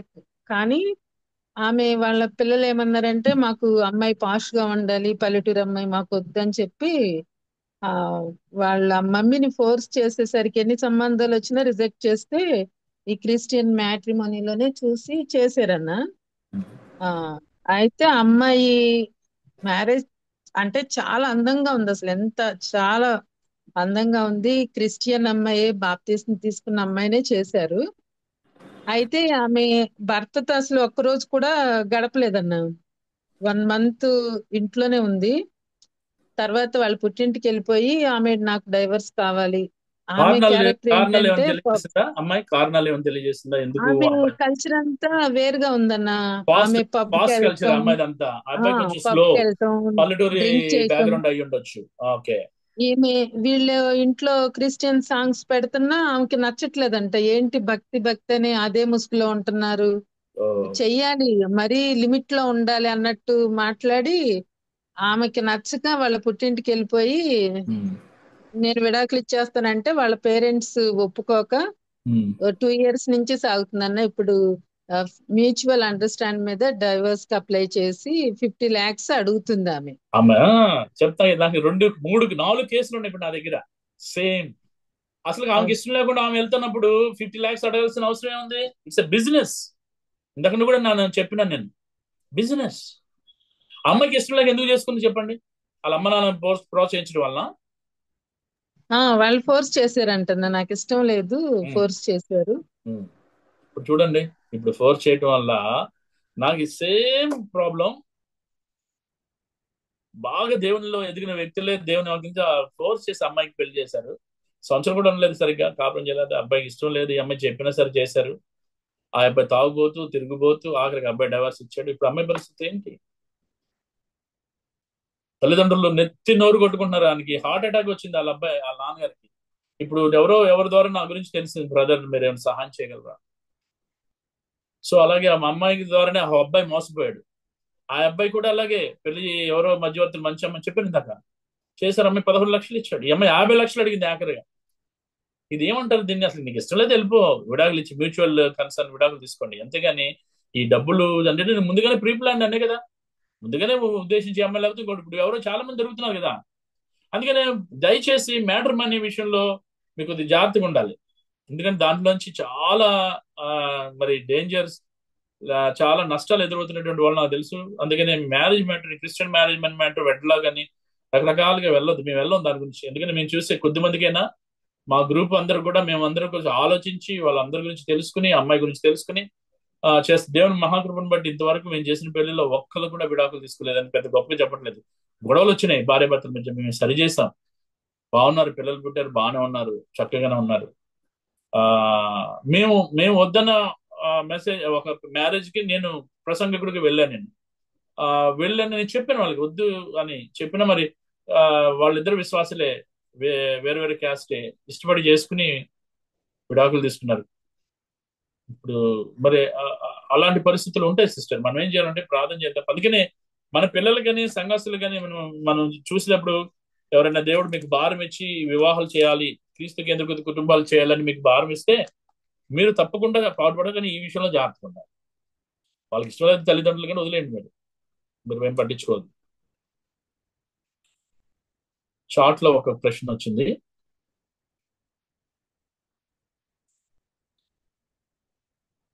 ఒకవేళ అన్యురాలిని వివాహం చేసుకుంటే భర్త అంత భక్తిపరుడు కాదు, మరి తన భార్యని ఎలా విశ్వాసగా మార్చగలరు? ఇద్దరు ఒకవేళ అవిశ్వాసరాలని, ఇద్దరు అవిశ్వాసులే, ఇద్దరు విశ్వాసం కాదు, ఆయనే మార్చుకోలేడు. రక్షణ అనేది భర్త ఇచ్చేది కాదు, భార్య భర్తకి ఇచ్చేది కాదు, కానీ ఈ రక్షణ అనేది దేవుడు ఇవ్వాల్సిందే. సో వీరిద్దరి గురించి వాళ్ళ సంఘస్థులు కానీ లేకపోతే వాళ్ళ దగ్గర ఉన్న వాళ్ళు ఇద్దరి గురించి ప్రార్థన చేస్తే ఒకవేళ ఎవరైనా భర్త భార్య ముందు రావచ్చు, అలాని విడాకులు ఇవ్వడాలని దేవుని వాక్యం చెప్పట్లేదు అక్కడ. ఆ భర్త మళ్ళా భార్య కానీ భర్త కానీ మారేంత వరకు ప్రార్థన చేయాలి. అలా మారిన వాళ్ళు ఉన్నారు. నిన్ను బట్టి నీ కుటుంబాన్ని మారుస్తాను, దేవుని వాగ్దానం తప్పకుండా నెరవేర్చబడుతుంది వాళ్ళ యొక్క జీవితాల్లో. తర్వాత ప్రశ్న, how to face or behave with the husband who give more priority to his parents even after 10 years in sight of the God. మరి భయంకరమైన విషయం ఇది, లేదా బాధాకరమైన విషయం ఇది. తల్లిదండ్రులకు ఇవ్వాల్సిన బాధ్యత, తల్లిదండ్రులు చూడాల్సిన బాధ్యత ఇద్దరు పిల్లలకు ఉంది, కానీ ఎంతవరకు చూడాలో అంతవరకు. దేవుని కన్నా ఎక్కువగా ప్రేమించేటువంటి భర్తలు ఉన్నారు తల్లిదండ్రుల్ని. అదేవిధంగా భార్య దేవుని కంటే ఎక్కువగా తన తల్లిదండ్రులను ప్రేమించే వాళ్ళు ఉన్నారు. అదే తన భార్యని విడిచి తన తల్లిదండ్రులను విడిచి తన భార్యను హత్తుకుని వారు ఏక శరీరం. దేని వాక్య భాగం ఏంటంటే వాళ్ళు లిటరల్ గా వాళ్ళని అనాథాశ్రయాలకు లేకపోతే విడిచిపెట్టి ఉండవని కాదు, భావోద్రేకంగా, శారీరకంగా, ఆత్మీయంగా దేవుని యొక్క ఆధీనంలో ఉన్నటువంటి ఒక కుటుంబం దేవుని యొక్క మరి ప్రయారిటీ ఫస్ట్ దేవునికి ఇవ్వాల్సిన ప్రాధాన్యత ఇచ్చి తర్వాత నెక్స్ట్ భార్య రావాల్సింది తప్ప భార్య ప్లేస్ లో పేరెంట్స్ రాకూడదు. ఉదాహరణ చెప్పాలంటే వివాహం ముందు 2 గొడుగులు ఉన్నాయి, చెరో గొడుగు. వివాహం అనే 2 గొడుగుల్లో వాళ్ళ కుటుంబం కింద గొడుగు కింద వీళ్ళున్నారు, అబ్బాయి గొడుగు కింద అబ్బాయి కుటుంబం ఉంది. వీరిద్దరూ వివాహంలో ఏం చేయాలంటే ఈ 2 గొడుగులు విడిచిపెట్టి ఒక గొడుగు తీసుకుని వాళ్ళిద్దరూ ఒక గొడుగు కిందకు వచ్చేయాలి. అదే వాళ్ళ యొక్క కుటుంబం. అంతేగాని అంటే ప్రేమించడం తప్పు కాదు, వాళ్ళకి సహాయం చేయడం తప్పు కాదు, కానీ దేవునికన్నా ఎక్కువగా ప్రేమించకూడదు, భార్య కన్నా ఎక్కువగా ప్రేమించకూడదు. భార్య స్థానం భార్య, తల్లిదండ్రుల స్థానం ఇస్తారు. చాలా మంది తల్లిదండ్రులు అంటూ ఉంటారు, అరే ఏంట్రా నీ భార్య వచ్చినాక కొంగు కొట్టుకుని తిప్పుతా ఉంది, నువ్వు మమ్మల్ని మర్చిపోయావని అంటారు. లేదు, ఆమె కూడా, మీ తల్లిదండ్రులు కూడా భార్య భర్తలు అయినప్పుడు వారి జీవితం ఎలా ఉంది. కానీ కొంతమంది స్వార్థంగా నా కొడుకు నాకు సంబంధించిన వాడు, నాకు చెందిన వాడు, తను ఎవరో 3వ ఆమె భార్య, ఎందుకు పెళ్లి చేస్తాం మరి అమ్మాయికి? ఎందుకు పెళ్లి చేస్తామంటే వాళ్ళు కలిసి జీవించాలి. అందుకని ఎప్పుడు కూడా భార్య భర్తల మధ్య ఎవరు రాకూడదు. మా అబ్బాయి మ్యారేజ్ చేస్తాం, మా కోడల్ది. పిఎస్ స్వామి గారు బొంబాయి పిలిచాం మేము థ్యాంక్స్ గివింగ్ మీటింగ్ కి. ఆయన వచ్చారు. ఆయన వచ్చినప్పుడు సలహా చేస్తూ ఆయన వాక్యం చెప్తూ ఆయన చెప్పింది ఏంటంటే మనందరం కలిసి ఒక మంచి గిఫ్ట్ ఇవ్వాలి అని అన్నారు. అందరూ అలా చూస్తా ఉన్నప్పుడు అన్నాడు, ఏదో కాదు, వారిద్దరి మధ్య ఎవరు వెళ్ళకూడదు, ఆఖరికి తల్లిదండ్రులతో సహా. అంటే వాళ్ళ మధ్య ఎవరు రాకూడదు, వాళ్ళకి ఇన్కన్వీనియన్స్ చేయకూడదు. ఉదాహరణ, ఆఫ్ కోర్స్ నా కొడుకు కోడలు వేరే దేశంలో బెల్జియంలో ఉంటారు. తర్వాత మేము వివాహ విషయంలో ఆలోచించాడు వాళ్ళిద్దరు. మా అబ్బాయి బెల్జియంలో ఉంటాడు, అమ్మాయి పాస్పోర్ట్, వీసా అన్ని వాటి గురించి ముందుగానే ఎప్పుడైతే వివాహం దేవుని చిత్తంలో వీళ్ళకి చేయాలని నిర్ణయించిన తర్వాత ముందుగానే ప్రాసెస్. నేను నా భార్య యొక్క ఉద్దేశం ఏంటంటే పెళ్ళైన తర్వాత నా కొడుకు అక్కడ ఉండకూడదు, మా కోడలు ఇక్కడ 6 నెలలు మళ్ళీ ప్రాసెస్ అయినాక వెళ్ళాలి అనేది ఉండకూడదని ముందుగానే మేము దానికి కావాల్సిన ఏర్పాట్లన్నీ చేసి వివాహం అయిన నెల రోజుల్లోనే మేము పంపించేస్తాం ఇద్దరం కలిసి. వాళ్ళిద్దరూ అక్కడే ఉంటా ఉన్నారు. తర్వాత కొంతమందికి అలా వెసులుబాటు ఉండకపోవచ్చు, ఒకే ఇంట్లోనే తల్లిదండ్రులు ఉండొచ్చు, కానీ వారికి ఎవరు ప్రార్థన చాలు. 10 సంవత్సరాలు అయిన తర్వాత కూడా ఆయన బిహేవియర్ లో చేంజ్ రాలేదంటే నిజంగా మనం ప్రార్థన చేయాలి వాళ్ళ గురించి. చాలా ఘోరం అది. నాకు తెలుసు ఆ బాధలు నేను కూడా ఎదుర్కొన్నాను. ఆ బాధల్లో నుంచి బయటకు వచ్చాను. అంతేకాకుండా కొంతమంది కౌన్సిలింగ్ లో మేము సహాయం చేశాం. కొంతమంది తెలియక ప్రాధాన్యతల్లో తేడా వచ్చి వాళ్ళ ఇప్పటికి కూడా ఏంటంటే మరి రేపొద్దున నీకు పిల్లలు పుట్టిన వాళ్ళ పిల్లలు అయిన తర్వాత వాళ్ళ విషయంలో జోక్యం చేసుకోకూడదు. ఇంకా ఏదైనా డౌట్ ఉంటే మీరు అడగండి ఈ విషయంలో. అది మటుకి తప్పు, వాక్యానికి వ్యతిరేకమే అది. అలాగా ఒక్కోసారి మన దాంట్లో చాలా కాన్ఫ్లిక్ట్ ఉంటాయి. భార్య తన ఇంటి వారిని ప్రేమించాలని చెప్పొద్ది, తన భర్త సైడ్ అమ్మ నాన్నని పట్టించుకోవద్దు. అలా కూడా ఉన్నాయి. తన భర్తలు కూడా అంతే, తన అమ్మ నాన్నని తన అత్తగా మామని పట్టించుకోడు, తన తండ్రులనే పట్టించుకోవడానికి ఇష్టపడుతుంటాడు. ఇద్దరికీ తల్లిదండ్రులు అవసరమే. ఇద్దరికీ తల్లిదండ్రులు పెంచి పోషించారు, కానీ వాళ్ళ పెత్తనం అనేది జరగకూడదు పెళ్ళైన తర్వాత. ఈయన ఫోన్ చేసి అమ్మ మరి నేను ఎలాంటి బట్టలు వేసుకోవాలని అనకూడదు పెళ్ళైన తర్వాత. భార్యను అడగాలి. భార్య ఫోన్ చేసి వాళ్ళ అమ్మని ఈ రోజు ఏం కూర ఉండమంటావు అని అనకూడదు. ఇద్దరు ఆలోచించుకుని వండుకోవడమే. పొద్దున భార్య ఇంట్లో అమ్మాయి అయితే భర్త తెల్లగానే ఫోన్ పట్టుకుంటుంది, 2 గంటలు స్పెండ్ చేస్తా ఉంటుంది. మంచిది, తప్ప. ఆ రోజు ఫోన్ చేయకపోతే తల్లిదండ్రులకి వచ్చే ఒక ఉద్దేశం ఏంటంటే మా అమ్మాయి మర్చిపోయింది నన్ను అంటుంది. అది కాదు. సరే, ఇంకెవరైనా?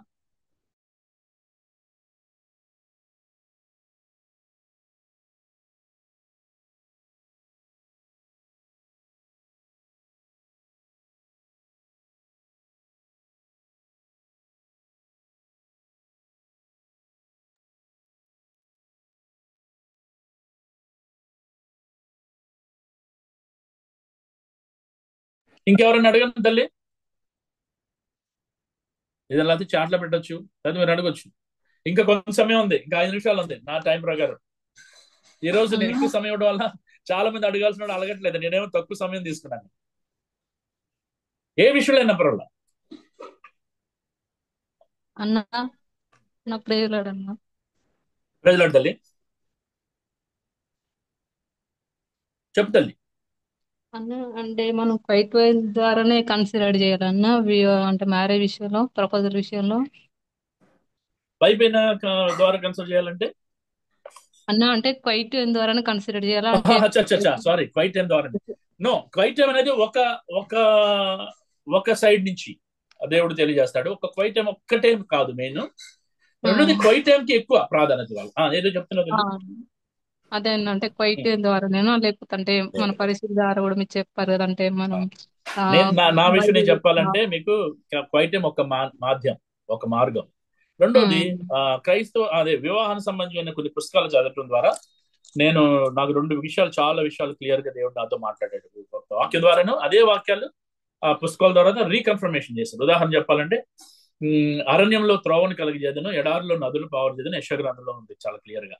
అంటే నా వివాహం చాలా కాంప్లిమెంట్ గా ఉన్నప్పుడు దేవుడు నాకు ఇచ్చినటువంటి వాగ్దానం ఏంటంటే ఎడారిలో నదులు రావు, సాధారణంగా వాటర్ రాదు, కానీ ఎడారిలో కూడా నేను నదుల్ని కలుగు చేయగలను, పారుబాగు చేయగలను. ఆ అరణ్యంలో త్రోవను కలిగజేసిన, అరణ్యంలో జిగ్జాగ్ గా ఉంటాయి అనమాట. ఆ యొక్క లతలు అన్ని అల్లుకుంటా ఉంటాయి తీగలు. నువ్వు అందుకని కత్తి పట్టుకుని చాలా మంది మార్గం చేసుకుని వెళ్తారు, మళ్ళీ వెళ్ళి వచ్చేసరికి మళ్ళీ కొత్తవి అల్లుకుంటా ఉంటాయి. అయితే అరణ్యంలో నేను త్రోవను కలుగు చేస్తాను, నేను జిగ్జాగ్ గా గందరగోళంగా ఉన్న నీ వివాహంలో నేను సహాయం చేస్తాను నీకు అని దేవుడు నాతో అలాగే మాట్లాడాడు ఒక పుస్తకం ద్వారా. తర్వాత ఒక ప్రసంగం ద్వారా చర్చిలో వెళ్తే ఆ సంఘంలో ప్రసంగం ఆయన ఏదో మాట్లాడాలనుకున్నానంట. దేవుడు ఆయన ప్రేరేపించింది ఆ రోజు. మరి ఎందుకో మధ్యలో వివాహాన్ని గురించి వచ్చి మాట్లాడడం మొదలు పెట్టాడు. నేను రాసుకుంటాను, ఎప్పుడు కూడా నేను ప్రసంగాలను రాసుకుంటా ఉంటాను నోట్స్ లో. ఇప్పటికీ కూడా నా స్టూడెంట్ నుంచి ఇప్పుడు కూడా నేను రాసుకుంటా ఉంటాను. సో అక్కడ నేను రాసుకున్నాను అనమాట. ఆ రోజు క్లియర్ గా దేవుడు నాతో మరొకసారి వివాహం విషయంలో మాట్లాడాడు దేవుడు. సో ఆ విధంగా నా వివాహం విషయం మాత్రమే కాదు, నాకు ఫుల్ టైం సర్వీస్ కాలేజీలో లెక్చరర్ గా, ప్రిన్సిపాల్ గా పనిచేసినప్పుడు దేవుడు నాతో చాలా స్పష్టంగా నా యొక్క ఫుల్ టైం కాల్ ని కన్ఫర్మ్ చేశాడు. ఆఫ్టర్ 8 years డిజైర్ అయితే ఉంది, కానీ నాకు కాల్ లేదు. నా తల్లి నేను పుట్టక ముందే నన్ను సమర్పించుకుంది, నాకు 4 అక్కల తర్వాత. కానీ దేవుని పిలుపు వచ్చేంత వరకు నేను వెయిట్ చేశాను. నా తల్లి సమర్పించిందని నేను ఎప్పుడు సేవకి వెళ్ళా. నన్ను దేవుడు ప్రత్యేకంగా పిలిచినాం. అదేవిధంగా వాక్యం ద్వారా, క్వైటం ద్వారా మాట్లాడతాడు దేవుడు. తర్వాత ఇతరుల యొక్క సలహాలు ఇచ్చేవాళ్ళు, వాళ్ళు కౌన్సిలింగ్ ద్వారా మాట్లాడుతూ ఉంటాడు దేవుడు. కొన్ని వివాహ సంబంధించిన పుస్తకాల ద్వారా మాట్లాడతారు. టీవీలో ఒక మెసేజ్ వస్తే లేకపోతే సంఘంలో ఏ ద్వారైనా మాట్లాడచ్చు దేవుడు. ఏకాంగులను సంసారాలుగా చేయను అని ఒక కంటిన్యూషన్ ఆఫ్ మెసేజ్ ఒకళ్ళు ఇస్తా ఉన్నప్పుడు దేవుడు కొంతమందితో మాట్లాడేవాడు ఉంటాడు. అట్లా ఉంటారన్నమాట. సో ఒక్కదాన్నే ప్రామాణికంగా తీసుకోకూడదు. అది నా యొక్క ఉద్దేశం. క్వైట్ టైం ఒక్కటే, మౌన ధ్యాన సమయం ఒక్కటే ప్రామాణికంగా తీసుకోకూడదు. దానికి అనుబంధంగా దేవుడు ఒక్కసారి కాదు కదా, చాలా సార్లు మాట్లాడతాడు. 2-3 సార్లు మాట్లాడతాడు, 4 సార్లు మాట్లాడతాడు, కన్ఫర్మ్ అయ్యేదాకా మాట్లాడతాడు. నాకు ఇంకొకసారి ఫాస్టింగ్ ఉండి ప్రేయర్ చేస్తూ కన్ఫర్మ్ చేయమన్నప్పుడు అషూరు రాజు హృదయం తిప్పి జనులు సంతోషింపజేసెను, వాడి కోరిన రేవుకు వారిని నడిపించెను ఒక చోట. తర్వాత అషూరు రాజు హృదయాన్ని కలిగించి మనుషులను సంతోషింపజేస్తాను. అదొకటి. ఇంకో చోట ఫరో రాజు హృదయాన్ని కఠినపరిచింది నేనే. ఆ ఫరో రాజు అయితే హృదయం కఠినపరిచిన వాడిని, తర్వాత ఫరో హృదయాన్ని మరి దేవుని మోషే ఫరోతో మాట్లాడినప్పుడు వాళ్ళకి అనుమతించేది కూడా నేనే, కఠినం చేసేది నేనే, అనుమతించేది నేనే. అనగా పరిస్థితులు ఉన్నప్పుడు వాటి గుండా నేను మిమ్మల్ని తీసుకెళ్తాను అని చెప్పి మాట్లాడేది కూడా దేవుడే. సో అన్ని విధాలుగా తీసుకోవాలి. మనం ఒక్కసారి కాదు, చాలా సార్లు తీసుకొని రాసుకోవాలి, చాలా సార్లు మన దేవుని యొక్క వాక్యాలని. అది. ఇంకెవరన్నా? ఇంకా 5 minutes.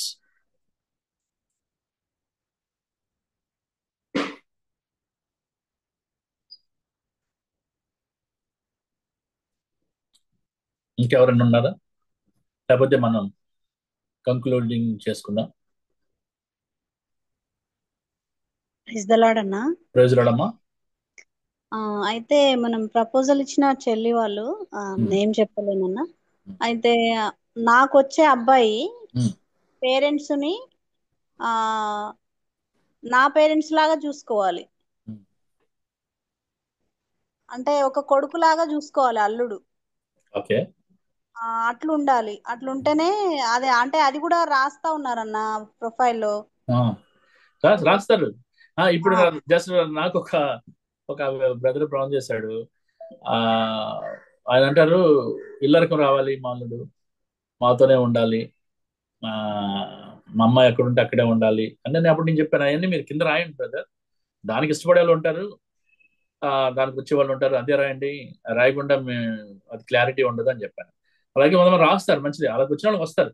మరి ఈమె తన తల్లిదండ్రుల్ని ఆయన కొడుకుగా చూడాలన్నప్పుడు మరి ఆయన తల్లిదండ్రుల్ని ఈమెకి మరి కూతురుగా చూడాలి అన్నదేం లేదా? ఆమెకి ఆ బాధ్యత లేదా? అంటే అట్లా తను రాసేటప్పుడు అట్లా రాసి అట్లుంటే బాగుంటది అనేది రాశారన్న. అది కూడా కొంత మరి వాళ్ళింటికి నేను కొడుకులాగా ఉండడం ఏంటి అని కూడా చూసి కొంత నాట్ విల్లింగ్ లేదు అన్నట్టు. ఇవన్నా ఇవి నెగోషియబుల్, నాన్ నెగోషియబుల్ అని ఉంటాయి. అంటే కొన్ని మనం ఆలోచించి డిస్కషించి నిర్ణయాలు తీసుకునే ఉంటాయి, కొన్ని అసలు ఆలోచించక్కర్లే కొన్ని విషయాలు. సో ఇలా ఇది నెగోషియబుల్. ఇదంటే ఇద్దరికి దేవుని చిత్తం తెలిసి దేవుడు నడిపించిన తర్వాత కొంత సమయం పెళ్లికి ముందు పెద్దల మధ్య వాళ్ళకిద్దరు మాట్లాడుకునేట్టుగా అవకాశం ఇస్తాం. అప్పుడు నెగోషియబుల్ అన్నమాట ఇలాంటివన్నీ.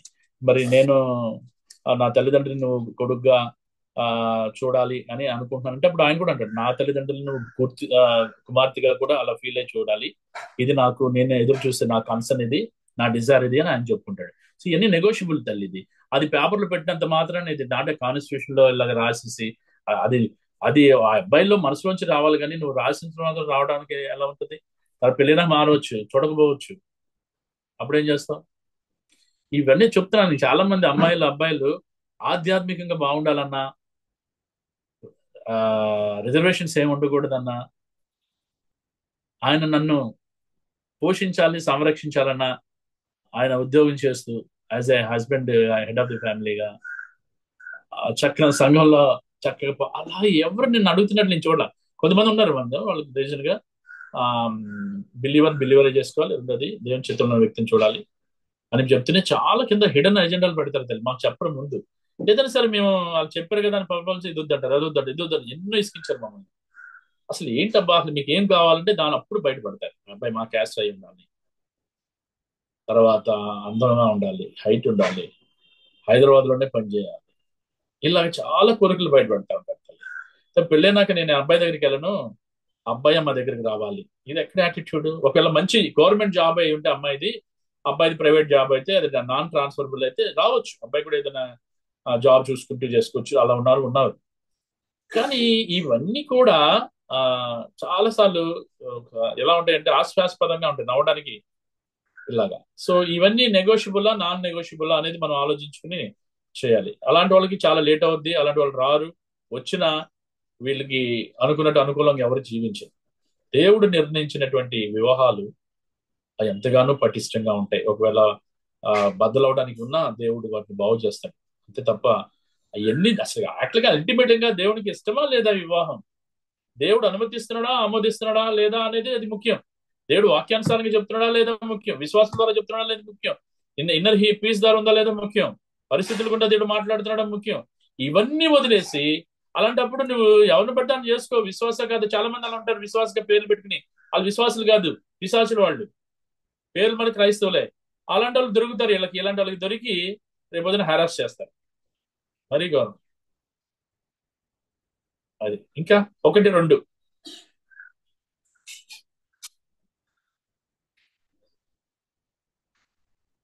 మధ్యలో కూడా ఎవరన్నా నా దానికి యాడ్ చేయొచ్చు బ్రదర్. నేను ఒక్క చెప్పింది అల్టిమేట్ కాదు, ఎందుకంటే నేను నాకు తెలిసిన వాడికి చెప్తున్నాను. ఇంకా మీరు ఎవరైనా బ్రదర్ మీరు చెప్పిన దానికి నేను ఏకీభవించట్లేదు అని అనొచ్చు, లేదా నేను మీరు చెప్పిన దానికి ఇది నేను యాడ్ చేస్తాను బ్రదర్ అని చెప్పచ్చు. అంటే ఒకటి బ్రదర్, వివాహం అనేది వాళ్ళిద్దరూ ఒక కుటుంబంగా కట్టబట్టడానికే కానీ పేరెంట్స్ విషయాల్లో అది కేవలం వాళ్ళ యొక్క అభిప్రాయాన్ని బట్టి, ఆ తర్వాత వాళ్ళకున్న రిసోర్సెస్ని బట్టి కూడా వాళ్ళ నిర్ణయం తీసుకోవచ్చు.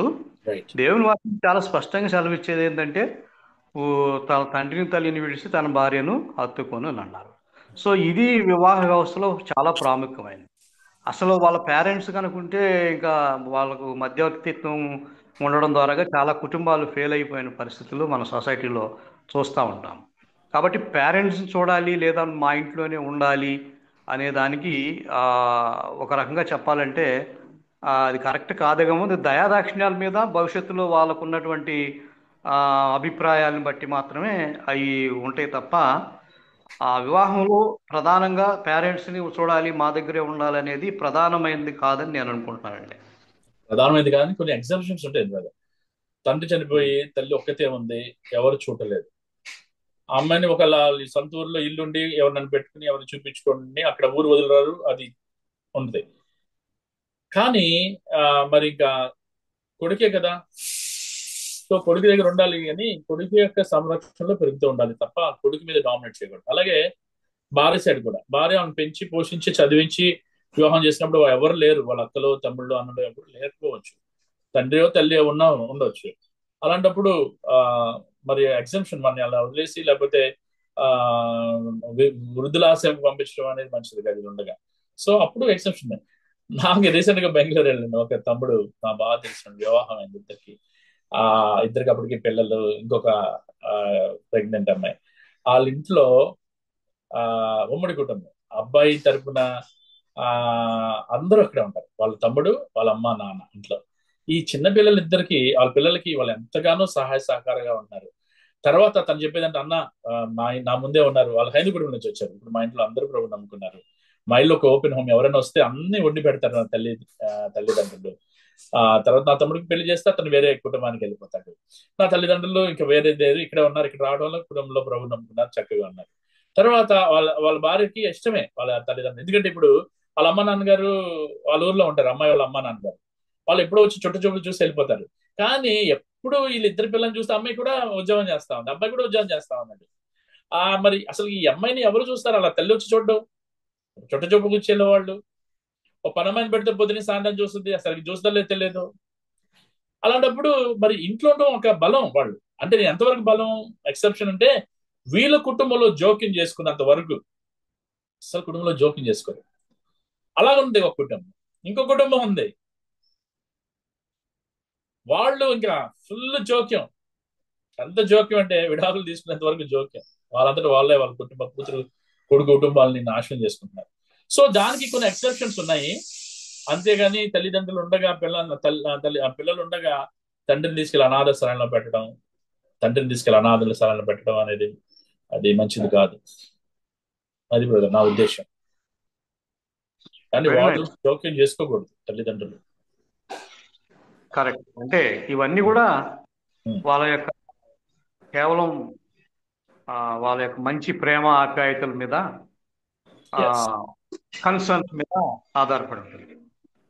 ఇప్పుడు ఫర్ ఎగ్జాంపుల్ హైందూ కుటుంబంలో ఒక కూతురు ప్రభు నమ్ముకుని ఒక విశ్వాసాన్ని పెళ్లి చేసుకున్నప్పుడు మిగతా అన్న గాని అన్న అక్క వదిన వాళ్ళ మరిదిలు ప్రభు నమ్ముకోలేదు అనుకోండి. ఇప్పుడు ఆ తల్లి కూడా ప్రభు నమ్ముకోలేదు, తండ్రి కూడా ప్రభు నమ్ముకోలేదు.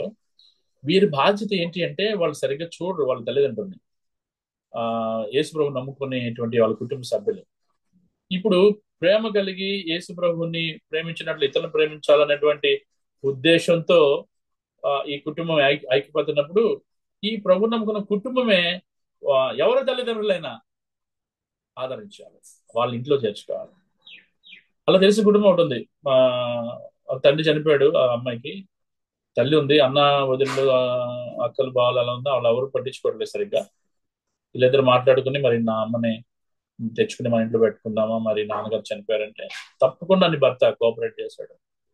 పెట్టుకున్నారు. ఇప్పుడు వీళ్ళ ఇంట్లో వాళ్ళ పిల్లలకి నానమ్మ అమ్మమ్మ ఉంది, చాలా చక్కగా ఉంటుంది. వాళ్ళ ప్రభు నమ్మకాలు హైందూ కుటుంబంలో అయినప్పటికీ ఒక రోజు వీళ్ళని బట్టి ఏమైనా వస్తుందేమో ప్రభులోకి అనే ప్రేమతో పెట్టుకునేటువంటి కుటుంబాలు నాకు తెలుసు. ఈ తర్వాత వంతులు వేస్తున్నారు, నాకు తెలిసిన వంతులు. మా అమ్మ మా ఇంట్లో 2 నెలలు, మీ ఇంట్లో 2 నెలలు, మీ ఇంట్లో 2 నెలలు. అలా నాన్నగారు చనిపోయారు అన్నమాట. వాళ్ళ అమ్మ నాతో మాట్లాడుతూ ఉంటుంది, చూడయా నన్ను మా ఇంట్లో వద్దు, మా ఇంట్లో 2 నెలలకి నీకు మేము పోషించలేం. ఒక కూతురు ఉందంట, ఎందుకు వచ్చింది ఈ గొడవ, ఆమె తీసుకెళ్లి వృద్ధాశ్రమంలో పెడదాం అందంట. ఆమె ఏడుస్తూ చెప్తా ఉంది నాకు ఫోన్లో. ఎంత దౌర్భాగ్య పరిస్థితి అండి, ఎంత దౌర్భాగ్య పరిస్థితి అండి. తల్లిదండ్రుల్ని తీసుకెళ్లి నీ పరిస్థితి కూడా అంటే, నీ కొడుకులు కూడా నువ్వు భారం అవుతావు, నువ్వు కూడా పెట్టావు కాబట్టి నీ కొడుకులు కూడా నేను తీసుకెళ్లి పెట్టేస్తాను ఎక్కడైనా సరే. చాలా జాగ్రత్త దేవుని బిడ్డగా, దేవుని భయం భక్తి. నీ తల్లిదండ్రులను సన్మానించమన్నాడు దేవుడు. అలానే దేవుడి మాటకి అద్దొస్తే దేవుని కానీ ఎక్కువగా ఏం కాలేదు వాళ్ళకి చెప్పాలి, దేవుడే ముఖ్యం, మీ సలహాలు సంబంధించి తీసుకుంటాం కానీ అల్టిమేట్ గా నిర్ణయం తీసుకోవాల్సింది మేమే అని చెప్పగలిగే ఏమంటాం గట్స్ తనకు ఉండాలి. చివరిది లాస్ట్ క్వశ్చన్ ఆర్ క్వశ్చన్స్ ఏమైనా లేకపోతే ఈ రోజు దీనివల్ల మీకు ఏమన్నా మేలు పొందితే, కొన్ని విషయాలు తెలుసుకుంటే ఒక చిన్న 1-2 మాటలు మీరు చెప్పండి ఇతరులకి. మరి అది దీవెనకరంగా ఆశ్చర్యకరంగా ఉంటుంది. అన్న ప్రజలాడన్నా ప్రజలాడమ్మా, మనం క్రిస్టియన్ మ్యారేజ్ గురించి చాలా చక్కగా మాట్లాడారన్నా. మ్యారేజ్ తర్వాత తీసుకోవాల్సిన జాగ్రత్తలు కానీ వీటి గురించి బాగా మాట్లాడారు. అయితే ఈ ఈ ఈ ఈ పందాలో నాకు ఒక చిన్న మాట చెప్పాలనిపిస్తుంది అన్న. అంటే మనము ఆలోచించేది ఈదెన్ పీపుల్ గురించి ఆలోచించట్లేదు. మనం దేవుని పిల్లలంగా ఆలోచిస్తున్నాము. మనం అవును, దేవుడు మనల్ని ప్రేమించి తన సర్వస్వాన్ని మన కోసం అర్పించి ఇలా కనుక వచ్చాడు కాబట్టి వాళ్ళు దేవుని పిల్లలు అని చెప్పుకుంటున్నాం మనం. మన ఇంట్లో ఉండే ఈ బాబు యొక్క పేరెంట్స్ కానీ లేకపోతే పాప యొక్క పేరెంట్స్ కానీ మనకి బర్డెన్ గా ఉంటున్నారంటే అదే బర్డెన్నెస్ మన ప్రభు మన గురించి అనుకుంటా మనం ఏమైపోతామో అనిపిస్తుంది కొన్నిసార్లు. మనకి దేవుడు నేర్పించింది ఏంటంటే ప్రేమించమని కదా. అసలు మనం ప్రభువుని ఎరగక ముందు మన పితరులు ఎవరిని చూస్తే వాళ్ళని చేసేసుకుంటే వాళ్ళ పిల్లలు వాళ్ళు చేసుకోవాల్సింది మరి మారు మాట లేదు. ఇంటికి వచ్చిన తర్వాత అందరూ కలిసే ఉండేవాళ్ళు. ఇప్పుడంతే విడిపోయి ఉంటున్నాం కానీ మనం అందరూ కలిసి ఉండేవాళ్ళు. మనం వాళ్ళు ప్రభు లేకపోయినా వాళ్ళు కలిసి ఉండేవాళ్ళు. బాగున్నారు. చాలా కుటుంబాలు మనకు చాలా రోల్ మోడల్ గా ఉంటాయి. ఇప్పుడు కూడా చెప్పుకుంటాం వాళ్ళ గురించి మనం. కానీ మనకి మరి ఈ రకమైన ఆలోచనలు రావటంలో మనం ఎంతనా మనం జాగ్రత్త పడాల్సిన అవసరం ఉందనిపిస్తుంది అన్న నాకైతే. తప్పకుండా. అంటే మన పిల్లలు వాళ్ళు క్వాలిఫైడ్ కాకముందే పెళ్లి చేసేస్తున్నామా, లేకపోతే ఫ్యామిలీని పోషించగలడో లేదో స్తోమత లేకుండానే చేసేస్తున్నామా, లేకపోతే వాళ్ళు మన మీద డిపెండ్ అయినప్పుడు వాళ్ళ గురించి ఎక్కువ ఆలోచించేస్తున్నామా అనే భయము కొన్నిసార్లు ఏర్పడతా ఉంది. కాబట్టి అంటే మనం మన పిల్లల విషయంలో ఏమని ప్రార్థన చేయాలనిపిస్తుంది అంటే, నా పిల్లల విషయంలో నేను ప్రాముఖ్యంగా నేను వెళ్తే నా కూతురు నా కొడుకు ఎలా చూస్తున్నారో అటు పాప లేకపోతే బాబు పేరెంట్స్ ఇస్తే కూడా అలా చూడగలిగే ఆ మాదిరిలో తేగలిగితే బాగుంటుందేమో అనిపిస్తుంది అన్న. Right brother. యాక్చువల్ గా అది మనం ఈవెన్ మనం దేవుణ్ణి ఎలాగ బ్రదర్ చెప్పండి. ఈవెన్ అది మనకి ఎక్కడ సాధ్యమైందంటే మిగతా చర్చెస్ లో సాధ్యం కాకపోవచ్చు, మిగతా వేరే వేరే గ్రూప్స్ లో సాధ్యం కాకపోవచ్చు, కానీ యూఈఎస్ఐలో ఖచ్చితంగా సాధ్యమైద్ది అన్న. ఓకే. ఎందుకంటే పిల్లలు వాళ్ళు కరెక్ట్ ఏజ్ నుంచి ప్రభువుని ఫాలో అయ్యేటట్టుగా మనం ఆ శ్రమ పడుతున్నప్పుడు దానిని వాళ్ళు ఒక క్యాష్ చేసుకుని, ఆ స్పిరిచువాలిటీని క్యాష్ చేసుకుని వాళ్ళ దగ్గర నుంచే ఆ కొత్త ప్రపంచాన్ని ప్రారంభిస్తే బాగుంటదేమో. అప్పుడే ఇది ఇంకో రానున్న తరానికి బ్లెస్సింగ్ ఉంటదేమో అనిపిస్తుంది నాకైతే. Right brother. మరి అదే. తల్లిదండ్రులే ఇంట్లో రోల్ మోడల్ ఉండాలి బ్రదర్ వాళ్ళ పిల్లలకి, భార్య భర్తలుగా. అవును వీళ్ళు అవును చోటి మాటికి తిట్టుకుని కొట్టుకుని ఏదైనా తిట్టుకొని ఏమైనా చేసుకోండి, కానీ పిల్లల మీద వద్దని చెప్తుంటాం మేము. మా సలహా, మీరు రూమ్ లో వేసుకుని ఇంట్లోకి వెళ్ళిపోయి రూమ్ లో తలుపులు వేసుకుని సౌండ్ బాగా పెట్టుకుని బాగా తిట్టుకోండి, ఇద్దరు ఇష్టం వచ్చినట్టు కడుపు నిండా తిట్టుకోండి. తిట్టుకున్న తర్వాత మామూలుగా మళ్ళీ క్షమాపణ పట్టుకుని ఇలా వచ్చండి. కానీ మీ పిల్లల ముందు తిట్టుకుంటే ఆ తిట్టుకున్న విధానమే వాళ్ళ మనసులో ఉంటుంది. తర్వాత మీ ఇద్దరు వెళ్ళి క్షమాపణ పొంది బాగా నవ్వుకుని సంతోషంగా ఉండేటువంటి వాళ్ళకి కనపడదు. అందుకని అలా చేస్తాం. Role model number 1. నెంబర్ 2, పిల్లలు పెంచేటప్పుడు కూడా మన యొక్క ఆధ్యాత్మికమైన వాతావరణంలో పెంచాలి మనం. వాళ్ళు ఈ లోకమైనటువంటి ఐహిక విచారాల గురించి తీసుకొస్తున్నప్పుడు అది కాదని మనం చెప్పగలగాలి. రెండోది, ఇలాంటి యూఎస్ఐలో కానీ ఇంకా పార్ట్నర్షిప్ ఇండియా కానీ ఇలాంటి వాటిలో కొన్ని ఇలాంటి టాపిక్స్ వచ్చినప్పుడు మన పిల్లల్ని ఎంకరేజ్ చేయాలి. దాంట్లోకి వెళ్ళేటట్టు క్యాంపులకి లేదా సెషన్కి సెమినార్కి వెళ్తే మనం చెప్పలేనివన్నీ వాళ్ళు చెప్తారు. ఒక్కొక్కసారి మనం చెప్పలేని కొన్ని ఉంటాయి, వాళ్ళు అడగలేని కొన్ని మనం ఉంటాయి తల్లిదండ్రులని. ఖచ్చితంగా వాళ్ళు ఆ దాంట్లో ఇంటరాక్ట్ అయ్యి చేస్తారు. రెండోది, మెచ్యూరిటీ రావాలి పిల్లడికి. వాడు ఉద్యోగం చేయకుండా సంపాదించకుండా పల్లె మీద డిపెండ్ అవ్వకూడదు, అలాంటి వాళ్ళు పెళ్లి చేయకూడదు. రెండోది, అదే ఒకవేళ ఉద్యోగం వచ్చినా అది పర్మనెంట్ కాకపోయినా పర్వాలేదు, భార్యను పోషించగలడు, లేకపోతే అమ్మాయి కూడా ఉద్యోగం చేస్తే ఇద్దరు కలిసి పోషించగల సత్తా వాళ్ళు ఉంది, సమర్థత ఉందన్నప్పుడే పెళ్లి చేయాలి. మా ఉదాహరణ, మా అబ్బాయికి వాడు అన్నాడు నేను ఉద్యోగంలో స్థిరపడేంత వరకు పెళ్లి చేసుకుని అన్నాడు. ఓకే, రైట్ అన్నాం మేము. అలానే వాడు ప్రయత్నం చేయడం వల్ల చదువుకున్నాడు, ఉద్యోగాలు చేసుకున్నాడు. ఎప్పుడైతే మంచి ఉద్యోగం వచ్చిందో మొదలు పెట్టాడు, అప్పుడు మేము కూడా మొదలు పెట్టాం. అప్పటి నుంచి ముందు నుంచే చెప్పాం ఇలా ఉంటాయి ఇలా ఉంటాయి అని తెలుసు. యూఎస్ఎల్లో స్టాఫ్ ఉన్నప్పుడు వాడు లేడు, నేను ఎప్పుడు కూడా వాడిని ఈ విధంగా ఉండి ఈ అమ్మాయిని చేసుకుని ఎప్పుడు చెప్పలా. వాడంతటా వాళ్ళే నేర్చుకున్నారు, రకరకాల దాంట్లో నేర్చుకుని వాళ్ళు ఎప్పుడైతే పరిపక్వత వచ్చిందో, ఎప్పుడైతే జాబ్ వచ్చిందో అప్పుడు వివాహం చేస్తాం. ఇప్పుడు డిపెండెంట్ కాదు వాడు మా మీద, వాళ్ళ అమ్మ మీద కానీ నా మీద కానీ డిపెండెంట్ కాదు. వాళ్ళే ఇండిపెండెంట్ గా ఉంటా ఉన్నారు. అదొకటి.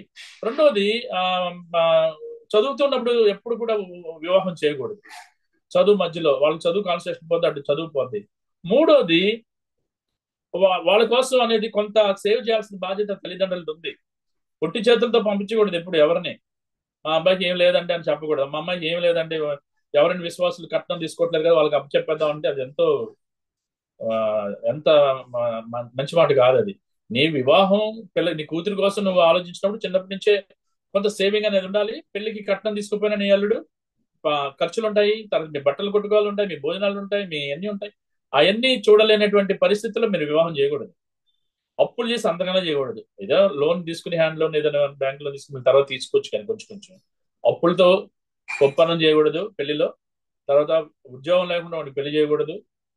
స్థిరపడిన తర్వాతే అన్ని అనుకూలపరిచిన తర్వాత వివాహం చేయాలి. అది తల్లిదండ్రుల యొక్క బాధ్యత కూడా. అలాగే పిల్లలు కూడా అలాగే వాళ్ళు తెలుసుకోవాలి. సో ఇంట్లోనే మొదలవుతుంది వాళ్ళకి టీచింగ్ అనేది. తర్వాత మనం వాళ్ళ పిల్లల్ని డిఫరెంట్. అందుకని మా పిల్లలు కూడా చక్కగా బైబిల్ స్టడీస్కి వెళ్ళి నేర్చుకున్నారు. తర్వాత మా కాన్ఫరెన్స్ లో సెమినార్ లో కూడా వాళ్ళు చాలా నేర్చుకున్నారు. మెచ్యూరిటీ వచ్చింది వాళ్ళకి. పెద్దోడికి ఏజ్ వచ్చింది, పెళ్లి చేసాం, జాబ్ చేసాం. ఇప్పుడు ఇద్దరు రెండో పిల్లలు ఇంకా స్టేబుల్ గా ఉన్నారు. స్టేబుల్ అవ్వాలి, స్టెబిలిటీ లేదు ఉద్యోగాలు, ఇంకా వయసు కూడా అంత లేదు వివాహానికి. వాళ్ళ కోసం మేము ప్రార్థన చేస్తా ఉన్నాం. ఎప్పుడైతే ఉద్యోగాలు స్టేబుల్ అవుతారో అప్పుడు వివాహం చేయాలని మా ఉద్దేశం. సో మనం ఇక్కడితో మనం ఆపేద్దాం. 12 అయిపోయింది, చాలా మంది వెళ్ళిపోయారు. 12:15 అయింది. నెక్స్ట్ మళ్ళా వీలైతే మనం అన్నతో అడుగుదాం. సెకండ్ సాటర్డే ఎక్కువ మంది అవుతారు అన్నప్పుడు సెకండ్ సాటర్డే మార్చుకుందాం, లేదా ఫస్ట్ సాటర్డే ఎంతమంది వచ్చినా ఫస్ట్ సాటర్డే పర్వాలేదు అనుకుంటే మార్చుకుందాం. సో ప్రభు మేము దీవించిన కాక. Over to sister Hemalatha.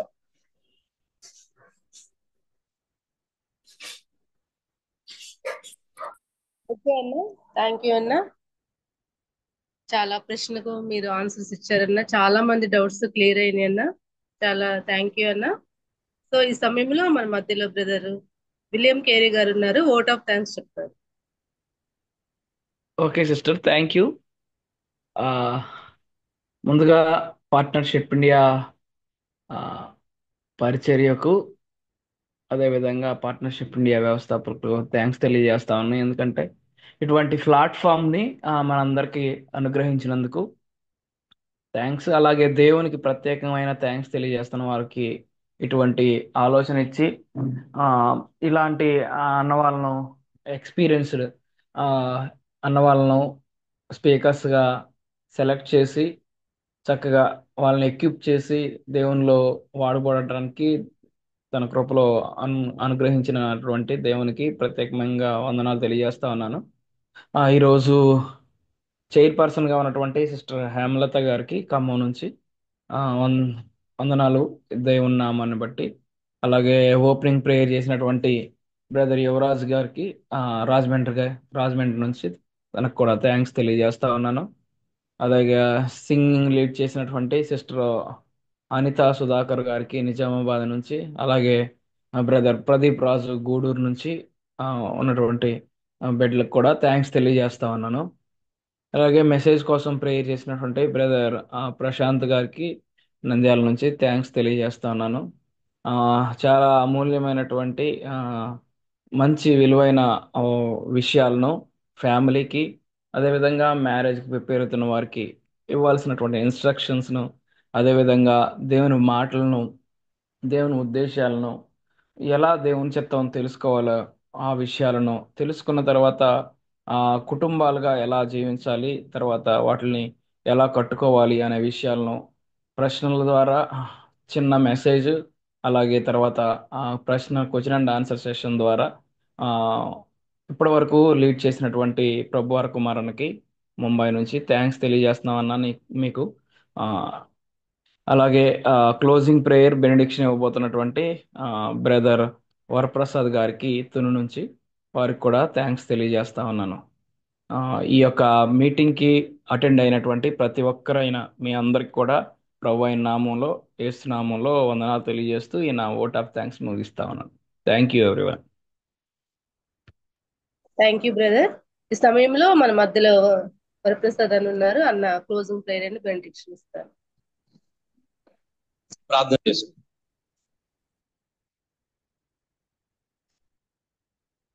మహోన్నతుడా, కృపగల దేవా, దయగల తండ్రి, మీకు వందనాలు, స్తోత్రాలు స్తోత్రాలు స్తోత్రాలు.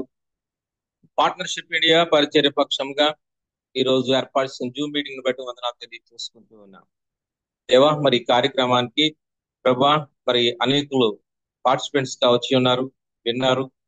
వివాహ వ్యవస్థను పటిష్టం చేసుకోవడానికి, సరిదిద్దుకోవడానికి, ఈ కుటుంబాలుగా కట్టబడుతూ ఈ భూమి మీద జీవనకరంగా ఆశీర్వాదకరమైన కుటుంబాలు కట్టుకోవడానికి, శోధకుడు చేసే సమస్యల నుంచి ఎదుర్కోవడానికి, కుటుంబాల్లో ఉండే సమస్యలను సరిదిద్దుకోవడానికి ప్రభా మాకు ఇచ్చిన యొక్క అనేక అంశాలను బట్టి వందనాలు తెలియజేసుకుంటున్నాం. దీని దాసుడు ప్రభువార్ కుమార్ గారి ద్వారా మాకు తెలియజేశారు.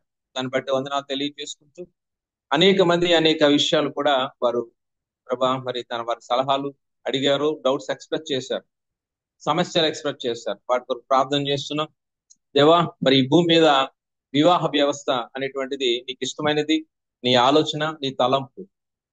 దానిని ప్రభా మేము వ్యర్థంగా ఉపయోగించుకోకుండా అనేకులు దాని ప్రభా నీ యొక్క ఆ ఉద్దేశాన్ని నెరవేర్చే విధంగా వివాహం చేసుకొని ప్రభా మరి భూమి మీద ఆశీర్వాదకరమైన, దీవెనకరమైన, ఫలించే కుటుంబాలు కట్టుకోవడానికి సహాయం దయచేయండి. అనేక మంది క్రైస్తవ కుటుంబాలు ప్రభా నీ మధ్య ఉన్నాయి, వారి కొరకు ప్రార్థన చేస్తున్నాం. పార్టిసిపెంట్స్ లో ఉన్న కుటుంబాల కొరకు ప్రార్థన చేస్తున్నాం. ఇంకా ఎవరైతే ప్రభా మ్యారేజ్ కొరకు సిద్ధపడుతూ ఉన్నారో వారి కొరకు ప్రార్థన చేస్తున్నాం. మంచి జంటల వరకు అనుగ్రహించి మరి వేడుకుంటుంది.